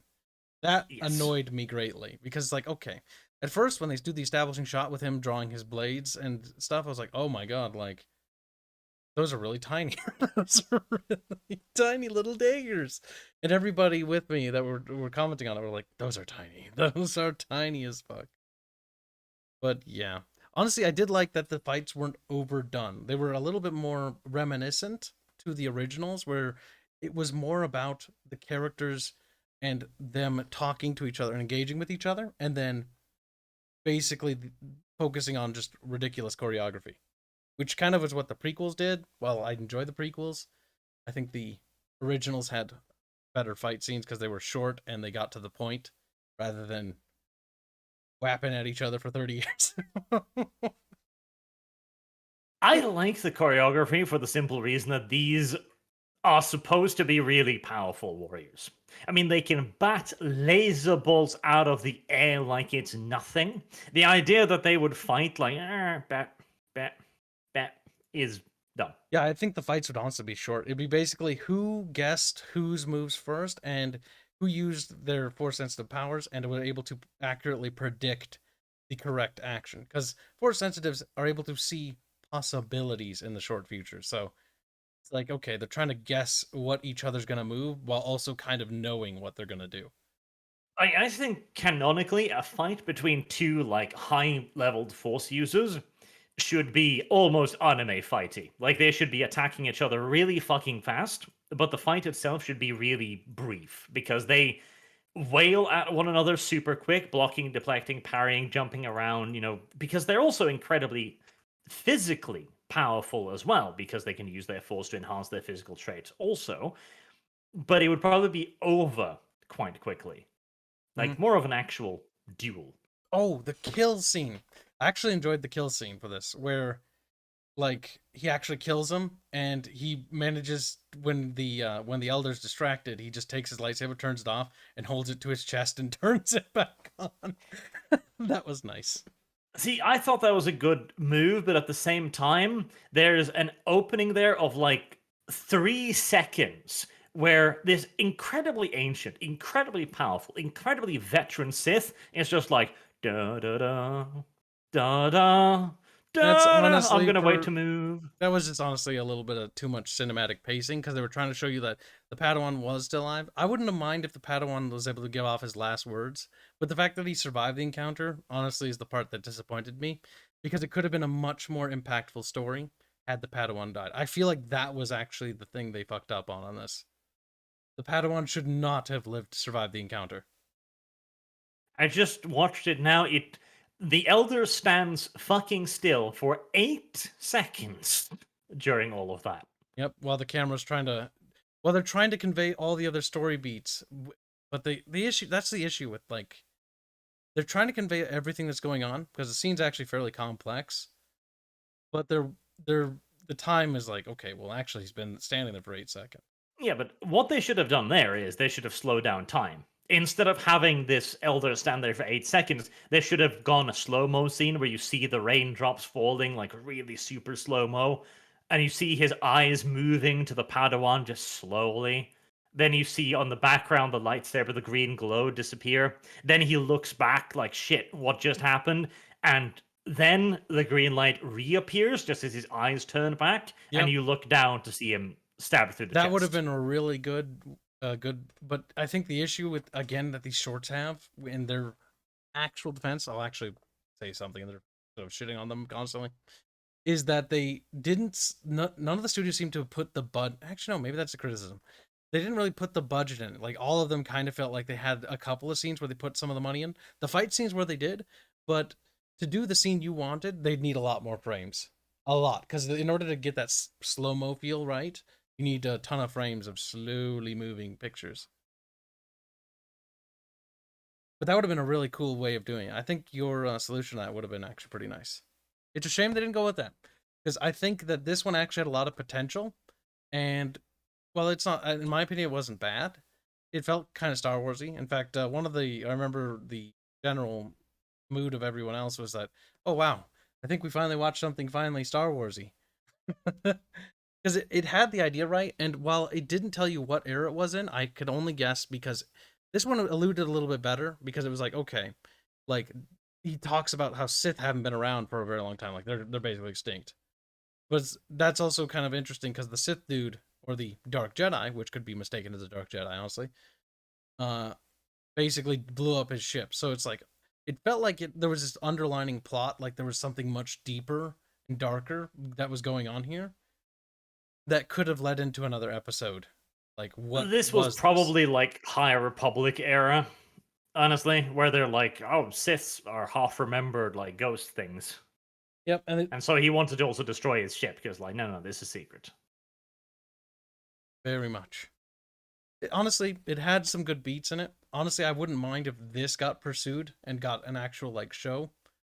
Yeah, but what would be the continuation? Is it just a buddy cop series where Master and Padawan travels the universe solving mysteries? I mean, that's basically what the Jedi Order was.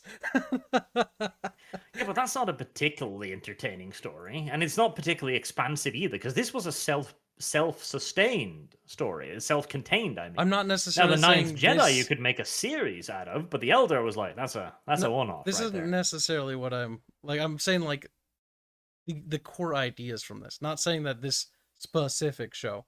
If they take what they did from here and actually apply it into a proper show, could be interesting. Yeah, I still think it's just a little bit too limited. Like, yes, it's Star Warsy, but it's also still a very self-contained, simplistic story. Oh, Star Wars is a simple story.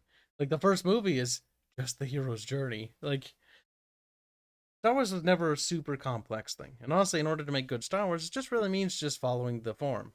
Don't do something too crazy because you're just gonna ruin it like fucking Last Jedi. Ugh. I don't know about that. All stories need to evolve, because if they don't evolve, you just have the comic book scene all over again. The Well, same story told again and again. not all stories need to evolve. All stories need to eventually end. Yeah, but that's not a realistic option, so. But it is what should happen. Yes, but again, it is not a realistic option, so. Dark Innovator says, what would be interesting is a flip. Have it that the Sith or some equivalent are native Force users, while the Jedi try and damn and control the Force. Maybe. But it's Disney now, so it's set in stone. Luigi 101, hey Arch, not really a Star Wars question, but a 40k question. Can a Primaris Marine theoretically be turned into a pre-Primaris Dreadnought pattern? No idea. I would imagine not, because they've got weird organs in their body, but who knows? Eric, just question to Kyle, what do you think of GW's NDA? It's actually kind of the same size of ours, but imagine like if we just filled it with like, by the way, if you do anything we don't like, we're gonna sue you. Like NDA, I've seen NDAs actually longer than that, but the thing is, most of them are like legal jargon covering specific things and going into like autistic detail about certain things not to do, just purely because it's more to cover the ass of the person whose thing is. NDAs generally exist to protect the person you're giving it to, because I use an NDA on my team. But the thing is, and you should if you have your own project and you invite people into it, because you don't want them to leave the project and then just dump the secrets onto somebody else so they can just mirror your project, which would be terrible. But the thing is with their NDAs, it's just outwardly aggressive, and it's not really doing what NDA should. It's actually going a step over what an NDA does. I don't know. It was kind of offensive to even read. Well, that's the thing. It's not the length of it. It is what it Context is inside of it. And an NDA stating that you want... here's the thing, too. An NDA like this is given out specifically for the purpose of you providing coverage to something they want you to cover. That is why this NDA is created, for content creators. And to have a clause in such a contract say that you may not say anything that could damage their reputation is ridiculous, because now you have removed the content creator's opportunity to criticize your product. It is a very bad NDA. Yeah, it doesn't, I don't know. It doesn't do anything, because, like, from my experience and from our own NDA and the NDAs I've seen, like, most of them are just there to protect the actual IP holder and be like, hey, don't leak this until X amount of time or until we give you permission. Like, don't do anything yet. We're not ready. And then basically they give the okay, like, okay, you can release that once they're authorized. That's kind of how it works with our team, with the artists. Like, they're ready to produce an art piece. Like, hey, Kibbs, can I show this to people? And they just have to ask me. And I look at the art piece, I'm like, is that revealing the plot? Is that exposing part of the lore that I don't want available yet? If no, I'm like, yeah, go for it. Knock yourself out. Post it. That's it. But it depends. Depends on what the NDA is for. But theirs is really... Theirs is just something else. Very aggressive is a word I'll use for that. Hostile. I would never sign that. That's for sure. Black 1917 says, the Jedi treated the dark side the same way the Imperium treats chaos and suffered for it. Young Jedi had no idea what to watch for and so fell to it still thinking they were doing good. Well, I would argue a differential there.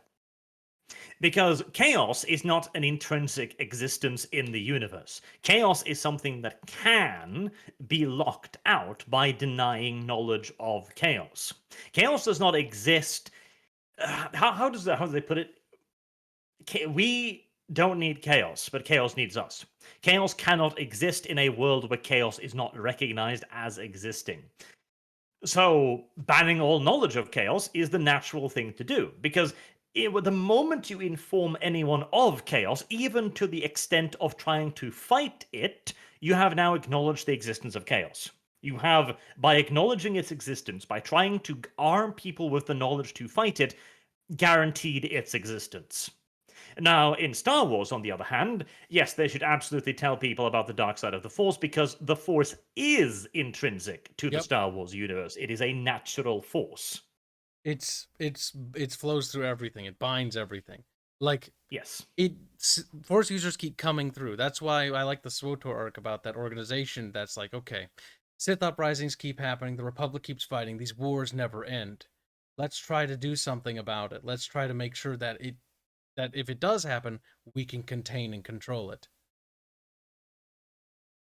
And they tried to master it, but in the end, Force got around it through fucking killing them.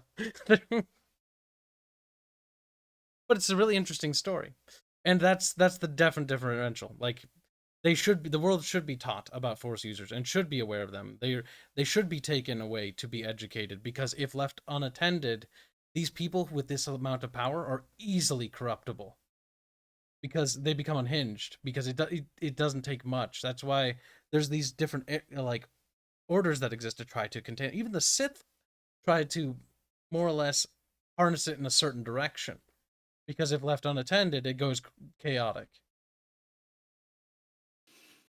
It is indeed a silly thing.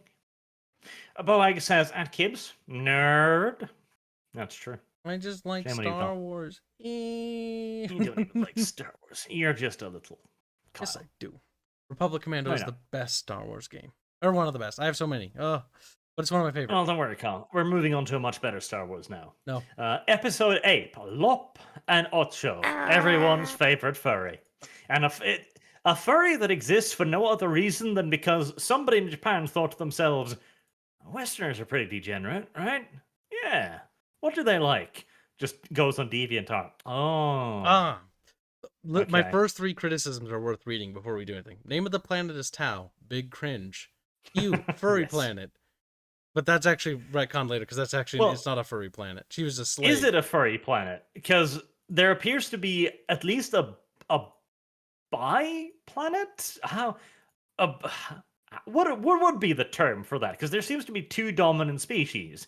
Because the furries appear to be a natural species, but the humans also appear to be a natural species. They're so, what do they call it? Symbiont, sort of like the well, relationship. not symbiotic, because symbiotic means that they are reliant upon one another specifically. Like, this would just be a planet where there are 2 races in relatively. I know, but I'm trying to stages remember of the word. ascendance.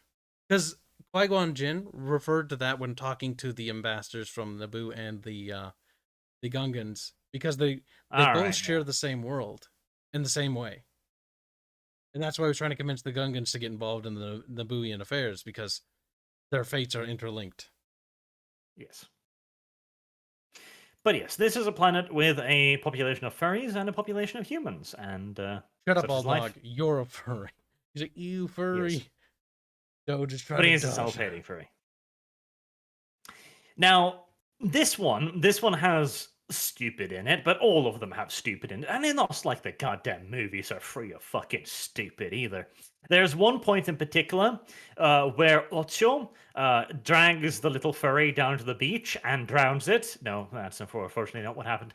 Pets its head and tries to wash it. And she motions to the robot that has been with the furry this whole time and points to the color, the slave color, and the robot just cuts it. Yeah, that's the part that doesn't make any sense. Like, okay, so Ocho's been a slave. Ocho, Lop, No. Lop. Lop, yes. Lop has been a slave this whole time. They take the slave, they cut the collar off, and that's it. Like, there's no repercussions for that. No, and the robot could have cut the color at any point and chose not to, I guess. Yeah, that doesn't make sense. And it's like, who's your owner? Like, there's so many questions that the show just sort of just zooms past and does. They do one of the things I hate the most, honestly. But there's actually some redeemable parts about this episode. What there's was also it? redeemable parts about this episode. The next negative thing I have is time skip. Well, again, 7-year time what skip. other choice do they have, Kyle? It's a 20-minute episode, and it's one of the longest in the miniseries. Like, they don't have any option. They take a picture, and they get across all of the beats you need to have in that picture. The father looks on, protectingly, lovingly, like a larger-than-life being. Ocho looks like a pretty princess, all smiling and energetic. And Lop, too, is smiling, like, shyly. Like, that gives you all of the information you need. So the time skip is excusable considering the problems and the limitations of the medium. The time skip is what actually leads into my next problem with the show or episode, which is, again, actually, some of the episodes has redeeming qualities and some Star Wars elements to it going on. So it's actually not a flat out like bad episode in my opinion, but it just this episode needed more. Like, and well, that may not be a criticism directly of the episode. That might be just the whole thing, but it honestly affects the story in my opinion. Like, had this Now, gotten more time, this could have been a much more potent executed arc. this is the episode out of all of them that needed the most to be an actual series. Because again, the story plot here, I really, really like. There are no Jedi or Sith anywhere involved in this, and that alone is a big goddamn plus for me. And it's a very human story as well. Alright, you've got a planet here. It is really underdeveloped. You know, they're living in the goddamn forest like bloody savages, basically. Then the Empire arrives and they start doing Empire stuff. But it's not all bad. It's not a, "Oh, evil people came and cut down the woods," because there's still plenty of woods, but it is technology marching forward. So it's like, okay, the Empire brings advancement, they bring promises. You can see how much food they are selling in the markets. Clearly, this civilization has seen remarkable growth in terms of its technology, in terms of its urbanization, its industrialization, its agricultural production. It's not all bad. But at the Well, same time, you they can don't also clearly tell they don't that they attribute are that, polluting though. the planet. They don't attribute the fact they say that it's progressing, because I will agree. That's actually one of the pluses I give it. Half-baked attempt to paint the Empire into a complex entity that has positives and negatives to it, and being a member state of it. Well, that was a good attempt. The episode doesn't really lay into specifically what the good is. She goes on about like, oh, we need to join the Empire because this reason, and like it's good, it's good, it's going to be prosperous. It's like, what is good? What is prosperous? They don't go into detail anything. They just say good, prosperous. Oh, again, I invoke the they are showing, not telling, because the But they're not original even shot you telling or see of showing. no, they absolutely are, because the original shot of the planet shows a very basic planet with not a whole lot of evolution at all. Like, there's no major buildings. All of it's very like small huts and shit. The Empire arrives, and you see the construction of these far larger entities, these massive entities. You see in the markets, there's huge amounts of food being sold. Like, they seem to indicate that the Empire has brought a lot of technology and a lot of advancement to the world. With what scene did they show the difference again? Because like I watched it recently, and I don't remember scenes showing like the market empty and then the market full. Like the No, market but you was got to just the make that market. inference. Like, if well, you got to make the natural inference there. Like, they came to a world that was really savage, barbarian, backwards, and they brought all of this technology. Like, that would be one of the things they would bring, because otherwise there is nothing. Well, the thing is, the issue with this episode is we can't infer how technologically advanced their society was before. We know it industrialized them a lot more, but how? In what area? The only thing I see, the only thing that we know is that it's an offshore building that just makes pollutants and it's bad, and that's all they say it is. Like they never go into detail, and that's actually my criticism of the episode. Like, what does it do? What is it? What's beneficial about that building? What's the negatives? They allude to it being good, but they never say why. Yeah, they could have done more to show why, but again, that would be exposition as well. And you can kind of see their technology level, because you can go back to the families building, and you can see that it's starting to get a little bit dilapidated. Like, the clan is becoming lost by time, and they are a like low feudal Japanese society. They don't have market, they don't have mass agriculture, they don't have cars, they don't have the capabilities to make overflowing markets like that. You know? They could make it clearer, but again, there is a point where you have to look at the information available and make inferences based on it rather than expecting the show to tell you. I mean, Like, there is a point of show and tell. this episode is basically the twins, but with better reasons and explanation. I will say that. Like, the twins didn't go into detail that much. This episode, Yes. at least, actually it's the same arc as the twins, except there's actually some depth to it, which is good. Yes. Because the twins glossed over like the relationship and just did exposition. Here, you get to see a little bit of the two characters. You don't see much. Again, it should have been a longer episode, or it should have had another episode, because they would need like an episode of build up. This should have been episode 3 of a 12 episode anime, basically. Yeah, because you need to build up the whole like the relationship between Lop and Chop, or whatever the fuck her name is. Ocho. Ocho and Lop Chop. But like if they had built up that relationship a bit more, that would have been potent. Again, I think it fell a little short because it needed more time. That's no fault of the show or the writers. It's just they limitations of what they had. It didn't have time. I will say that there's the scene where they're handing over the ancient glowy bullshit thing, which is a lightsaber but not actually a lightsaber, to Lop. That scene is like 5 minutes long, and that could very easily have been a 3 or 2 minute scene. There was a lot of trimming they could have done to get the story across better. Oh yeah, the scene where he's explained that once a Jedi came to this world a long time ago, but he died, and he gave to us his lightsaber. So none of them were Force users, but they just had a lightsaber. Which Lop is now also capable of using just fine. And this again brings me back to yeah.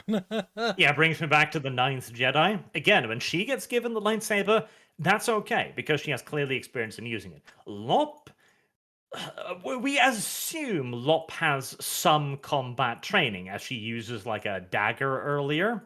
And you know, she's clearly a part of like a warrior family and stuff, so okay. But the thing with a lightsaber is, a lightsaber is supposed to be an extraordinarily difficult weapon to use. It is not something to be used by a novice, because a lightsaber, in reality, would be as goddamn dangerous to you as to the enemy, unless you are a force-sensitive fucking super warrior. One wrong move with that thing, you've crippled yourself. You not cripples have probably killed yourself. Like realistically, when a lightsaber hit your body, you'd explode. Yes, like if you so much as strafe like your shoulder just for a millisecond while swinging that thing back, the heat should explosively vaporize the blood in your arm. It should just blow like you would have hole, a crater hole. Like that's one thing I want to do with like heat magic in my universe. Like I wanted to do scenes like that where they just blow apart. But that's one thing I wish Star Wars would have. Like that'd be cool if they actually addressed that, because like, oh, the cuts cauterize the wound, and then in like the new Star Wars, like, oh, the cut, see, look, he bleeds when he gets cut instead. It's like, okay, so you've made two things, like it doesn't cauterize now. But the thing is, like, fine, I'll ignore the cauterize thing because Lucas didn't really know how anything worked. He didn't know how militaries worked, how lasers worked, which is why the lasers or blasters in Star Wars aren't actually laser guns; they're actually plasma. Mm-hmm. Ignore that. Ship classifications are absolutely wrong. Painfully, and they never addressed that. Actually, they do. They just compound that issue. By keeping the same silly naming conventions. This is a destroyer. It's mighty big for a destroyer. Yeah, but it's named Destroyer, though. It's a pretty cool name. Looks like Destroyer. a capital class ship, but you know, whatever. Again, though, Lop and Ocho is a good idea. It's a very solid idea for a series. And again, it builds on bonds. The reason why you're supposed to be caring is bonds, which is a fine lesson for Star Wars to learn. But again, it needed this needs an actual anime. That needs a full 12 episode arc to actually explain all of that properly, instead of a single 20-minute episode. And then the ninth and final episode, Akakiri, which roughly translates into "cut the red." Akakiri, it's a that episode weird sucked. thing. As a Star Wars, it was awful. Like I enjoyed the fact that it was the bad guy kind of wins episode, because that's rare and worth something in and of itself. Yeah, but the execution wasn't very satisfying. Like, I don't mind the bad guy winning. In fact, that's why I like Revenge of the Sith. But the thing is, this, like, the victory for the bad guy here was just so hollow, and it was like, why are you doing this? Like, why are you going with them now that you won? Like, if even Yeah. if you believe in their code, the Sith code, like, you just kill them. You wouldn't just blindly follow. You would have been like, yeah, sure, I'll trust you, and then backstab them. That could have been an interesting character development, like, wow, Jedi who did that. And the story leading up to it too was just boring. Just Boring, yeah. uninteresting. The animation and the art style was bad. The fighting looked bad. Like, the style Yeah, did not lend they itself well. no, and again, you have the same thing as in almost all of these, where it's not a lightsaber. It's not a lightsaber. It's a Japanese sword. It's a samurai sword. It's a Yeah, fucking katana. like, they treat it, they draw it like a lightsaber. It makes lightsaber sounds, but it's in a scabbard, which is, Yes, and it's not I just in hate a that. scabbard, but it's curved and it has the cutting tip as well. Like it's not a lightsaber. It's just not. Yeah, it's kind of annoying that they did that. They did that in the first episode as well, where he's got it like sheathed, and it's like, why do you have it sheathed? Like, it's a Yeah, but lightsaber. Just hit the power button. again, in that case, that is very specifically a That one homage was an to homage, samurai so movies. I'll let it slide, but it's still Yes. stupid. But in this episode, this is an homage. This is set in the Star Wars universe, and he still has a scabbard for his light sword katana. Yeah, this one was just dumb, and it didn't really have a lot to it. Like, what was it? Oh yeah, bad music was one of the big things I wrote down for this one. The music was bad. Like, it was weird. It didn't belong. It wasn't Star Warsy. It was weird, like boop boop doop boop boop boop doop boop boop. And it's like, what the fuck? Stop it. Stop making that sound. And it just got worse. The art direction as a whole is bad. That's a woman was one thing. Yeah, that's a woman right there. You wouldn't have guessed it. No, she's evil. That was enough for me to guess that it's Omen. Damn. Combat animations do not look well. Emphasis on bad music, because in the end it played really bad music again. It's like, and the combat too is non-existent. Like, the dude and the evil woman swing at each other, I think, twice. And then the evil woman goes like, by the way, I took hostages, and the dude just falls down to his knees and gives up. He's like, oh Like, no. this our heroes, ladies and gentlemen, as he cries. And then the plot is like, oh, I'm gonna send soldiers at you. And he's like, he kills each soldier, and then he kills the girl he likes who had a mask on, who was sent forward. For some reason, he didn't bother to look, and for another reason, he just also. And the whole thing felt forced as fuck, honestly. Well, the thing is too, right? This guy is clearly some kind of absolute, I don't even know, fifth-rate Jedi, right? So a bunch of soldiers charge him. They're all utterly useless. He kills all of them, and then she doesn't even charge forward. The Sith is very clearly like manipulating her forward. She's unarmed, she's stumbling, she's not attacking, she's walking like a zombie, and this Jedi Cuts her doesn't down. notice any of this. Cuts her down, and I was like, okay, like, whatever. Just cuts her down. And then after cutting her down, then he immediately recognizes, oh shit. Oh no, I was so played. dumb. I was played by this very obvious, like, plot hole thing. I also I've been having force premonitions about this exact incident with that same mask, and being like, maybe I should, use my premonitions. He's one of the few Jedi I've seen who has a premonition, but does everything to make sure that that premonition comes true. It's almost like how much smarter stories have taken the plot point of the future. You can't change it, and trying to change it will just make it come true. Except in this case, the future just happens because he's a retard. He's like, the future is something bad happens if I kill one of these people with this mask. So maybe I should only disarm them and not actually kill them and strike killing blows.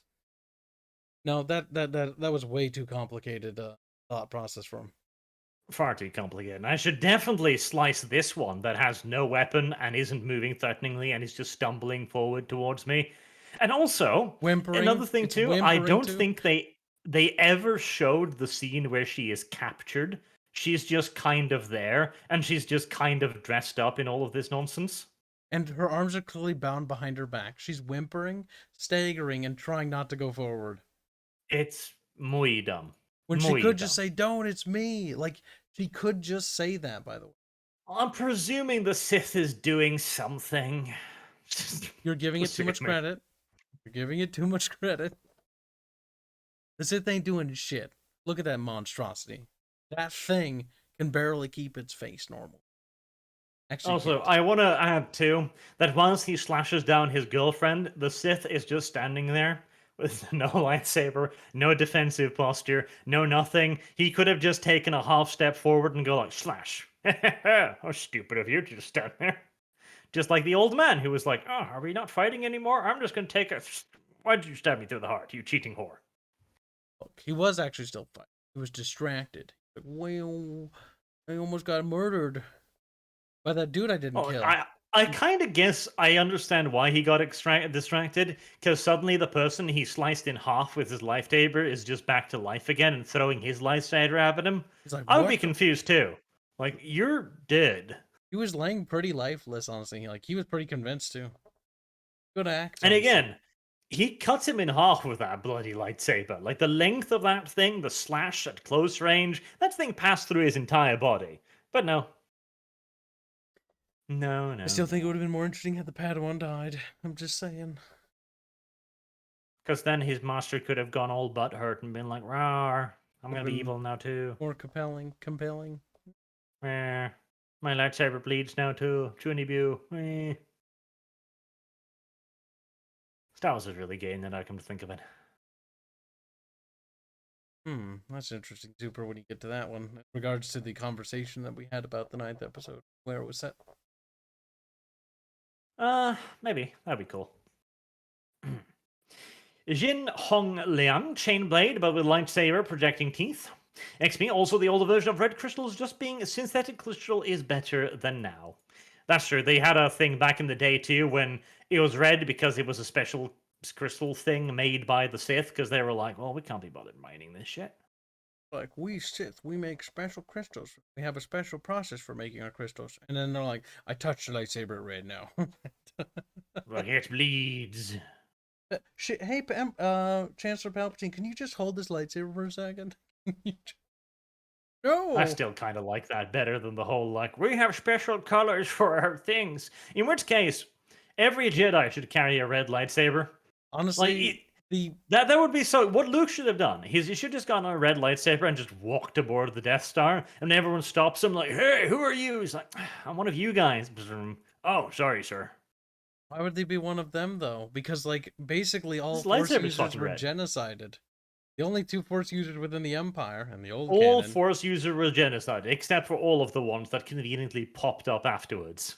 Well, that were born, because they kept killing them. Burned my ass. Like fucking Kylo Ren's teacher dude, the thing that died. Kylo Ren? What? Are we talking about Disney canon again? Get out of here. You're not welcome in here.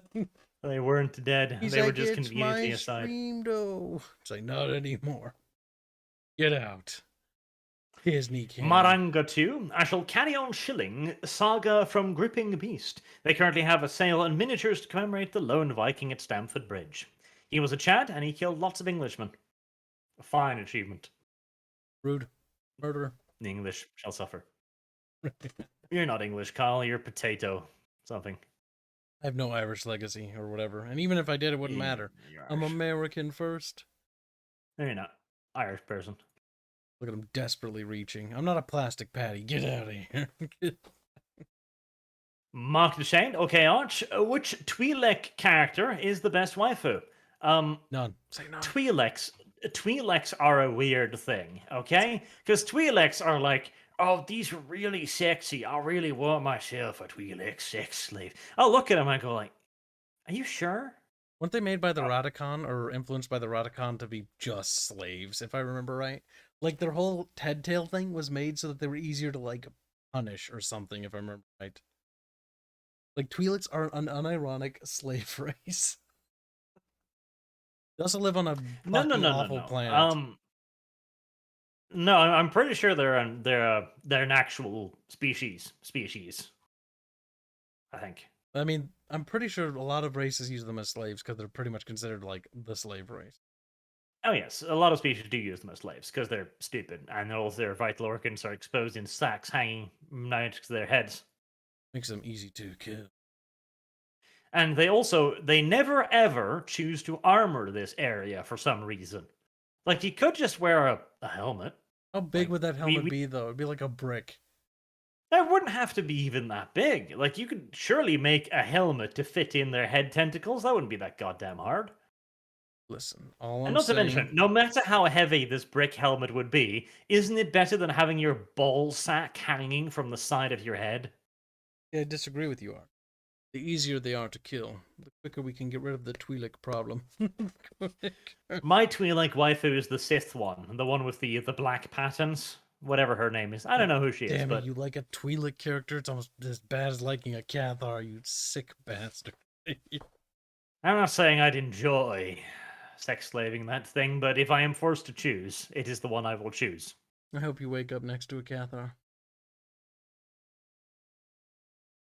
Go read that Furrypedia article I sent you, Carl. I'm not reading it. I don't even know where you get this stuff. Chaos Space Marine Sorcerer versus Jedi Master. Who wins? The Sorcerer. Ah, and the Lord, they were made to be a slave race. In which version of the 700 different versions of the lore were they made to be a slave race? You want to try Because parsing according to that canon, again? they're a naturally existing one. You little stuttering son of a bitch. He's like, oh no. The Twi'lek problem, says chat. See? They agree. Murder them. Do it now. No survivors. Arch is not very convinced. He's a Twi'lek simp. According to both the legends and canon, they were not created as a slave race. They're just a natural born group of retarded things. They make good slaves, apparently. I mean, it claims that they are wildly desired as slaves because of their beauty. But to me, this is much the same as saying that the blueberries from Mass Effect are like, oh, these are the sexiest things around. Like they'll be the my first PP, they're to be not. genocided. My PP disagrees. My I'll PP take a has Turian right sooner than to I'd take different a opinion. fucking goddamn sorry. I don't know about that. Gusty. Taurians would be pretty creepy. The thing is, I wouldn't take one. But that's not the point. Any point is to degrade the Asari. Okay. In that case, I would take one of the walking mammoth creatures, because at least it would be funny. Engage in violent intercourse. Yes, yes. Sensually, you look good. Bend over. Flirtatiously, take off your clothes. Erotically, raise that ass. No. Erotically, raise your posterior body. They're great. They are great. Sadly, you can't have one of them as companions, because that would be fantastic. Next Mass Effect needs to have one with a companion with like a mounted like laser battery on its back or something. Angry exclamation. Die, heretics, die. The best race in Mass Effect. Yeah, I really don't think Twi'leks are good sex toys. I think Twi'leks are bloody awful sex toys and should be eradicated. I think they're the enemies. Honestly, it's the Twi'lek race that's causing the Jedi and Sith to fight. If they didn't exist, there'd be peace and harmony in our galaxy. That's like Florian Ice Shutton, species of planet-sized killer beep boops. Species of planet-sized beep boops. Robots are bad. I know. Yeah, let's just talk about the Starforge. It just magically makes robots. Where does it get its resources from? I don't know. It just makes robots and fleets. Cheating. Cheating. People claim that 40k is over the top. 40k actually has absolutely nothing on Star Wars. Star Wars has so many instances of actual retardation that it's not even funny. The only over-the-top universe is Supreme Commander. You know that. Not even that. Starkiller, he can literally pull the Star Destroyer from fucking the void and down Earth. Wasn't there even like a like a destructive weapon thingy bob, but that was literally a spaceship designed to ram through planets because shits and giggles. I don't remember. I know there's a non-canon fucking one that just sucked the life out of everything. And There that's you funny. go. Much ashamed, Flash Kids has a new video of Black Templars and their Slay Their Furries crusade out soon. Flash Kids are good people. They're I fun. do not mind their existence.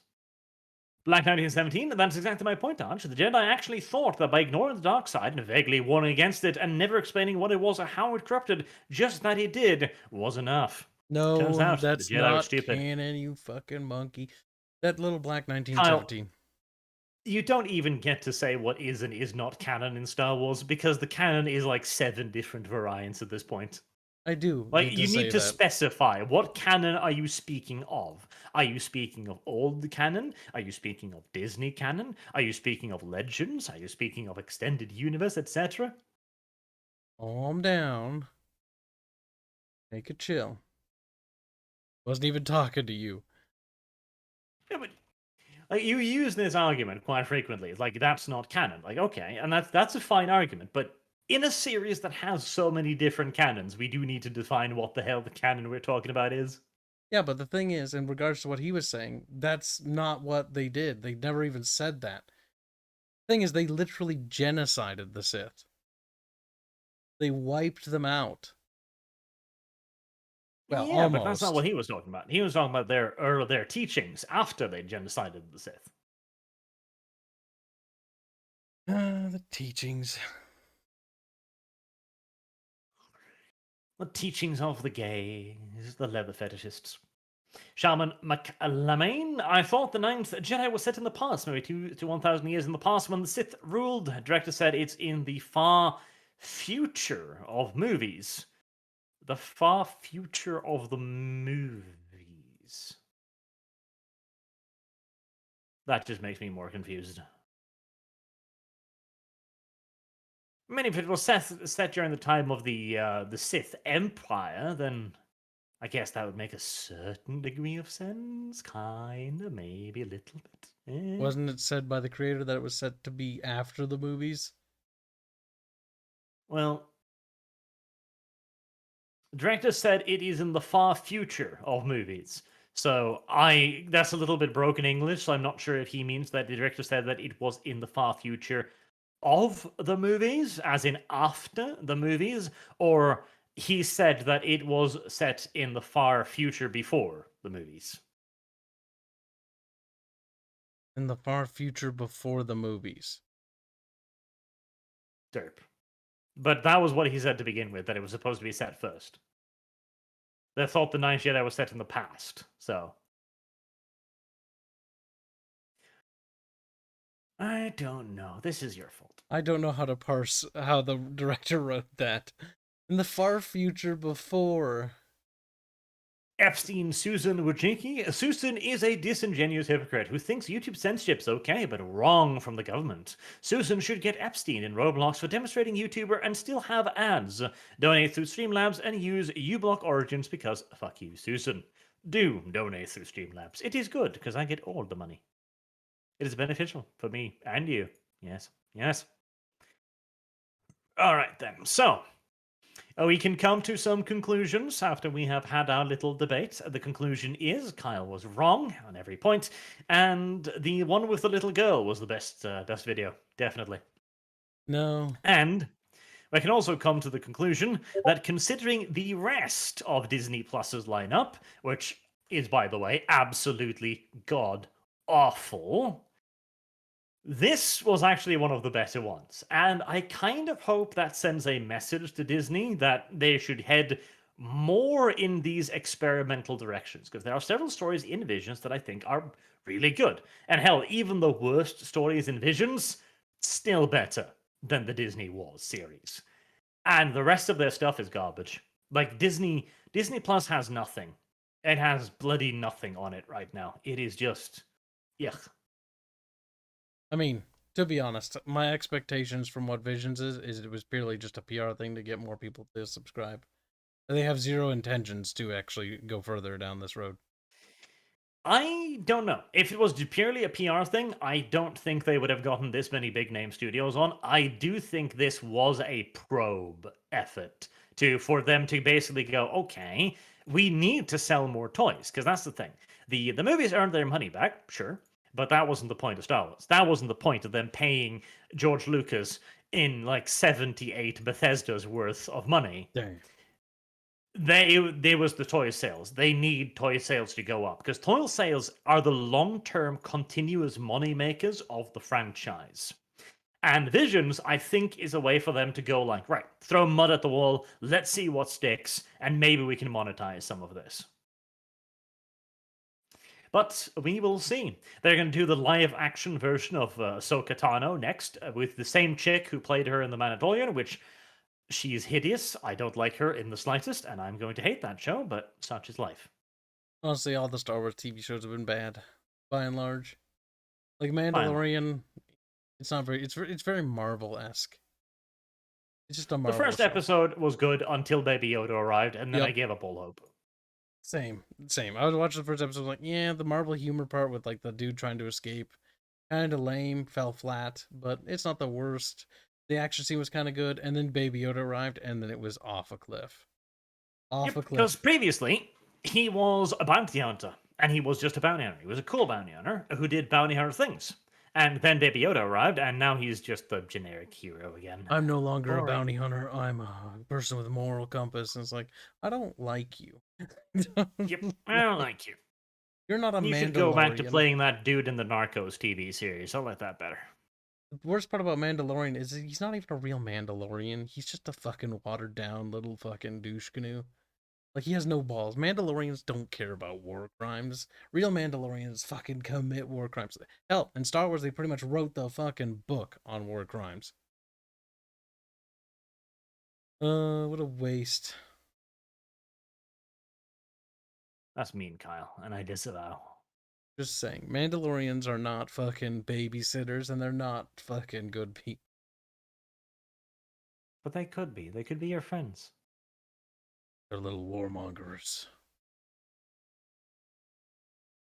They could be your friends. I don't want their friends. Imagine that, Kyle. No. They could be your friends, and you could love them and pet them, just like But they deserve to be petted. They fly now. That's fine. He's like, shut up. They fly now. That's entirely fine. There's not a problem with that. It's okay, and you should not be afraid to accept that it's okay. Yes.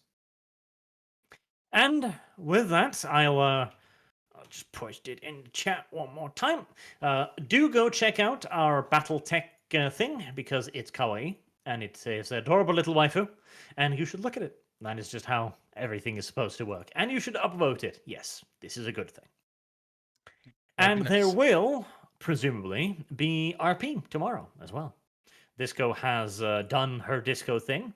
I do believe that she has put her mother in the ground and will be free now. Because she's like, I want to do RP more than this. And then bludgeoning noises were heard, and there we are. Basically, yes. RP Basically, tomorrow? yes. Now is it Dota RP now? tomorrow. Or is it... I think it has to be a bit more Dota, yes. Oh no. Well, see you tomorrow, guys. We're gonna go play Dota. Thank you, everyone, very much for watching and for your incredibly generous donations. And I will see you all again tomorrow with the RP. Have a good day.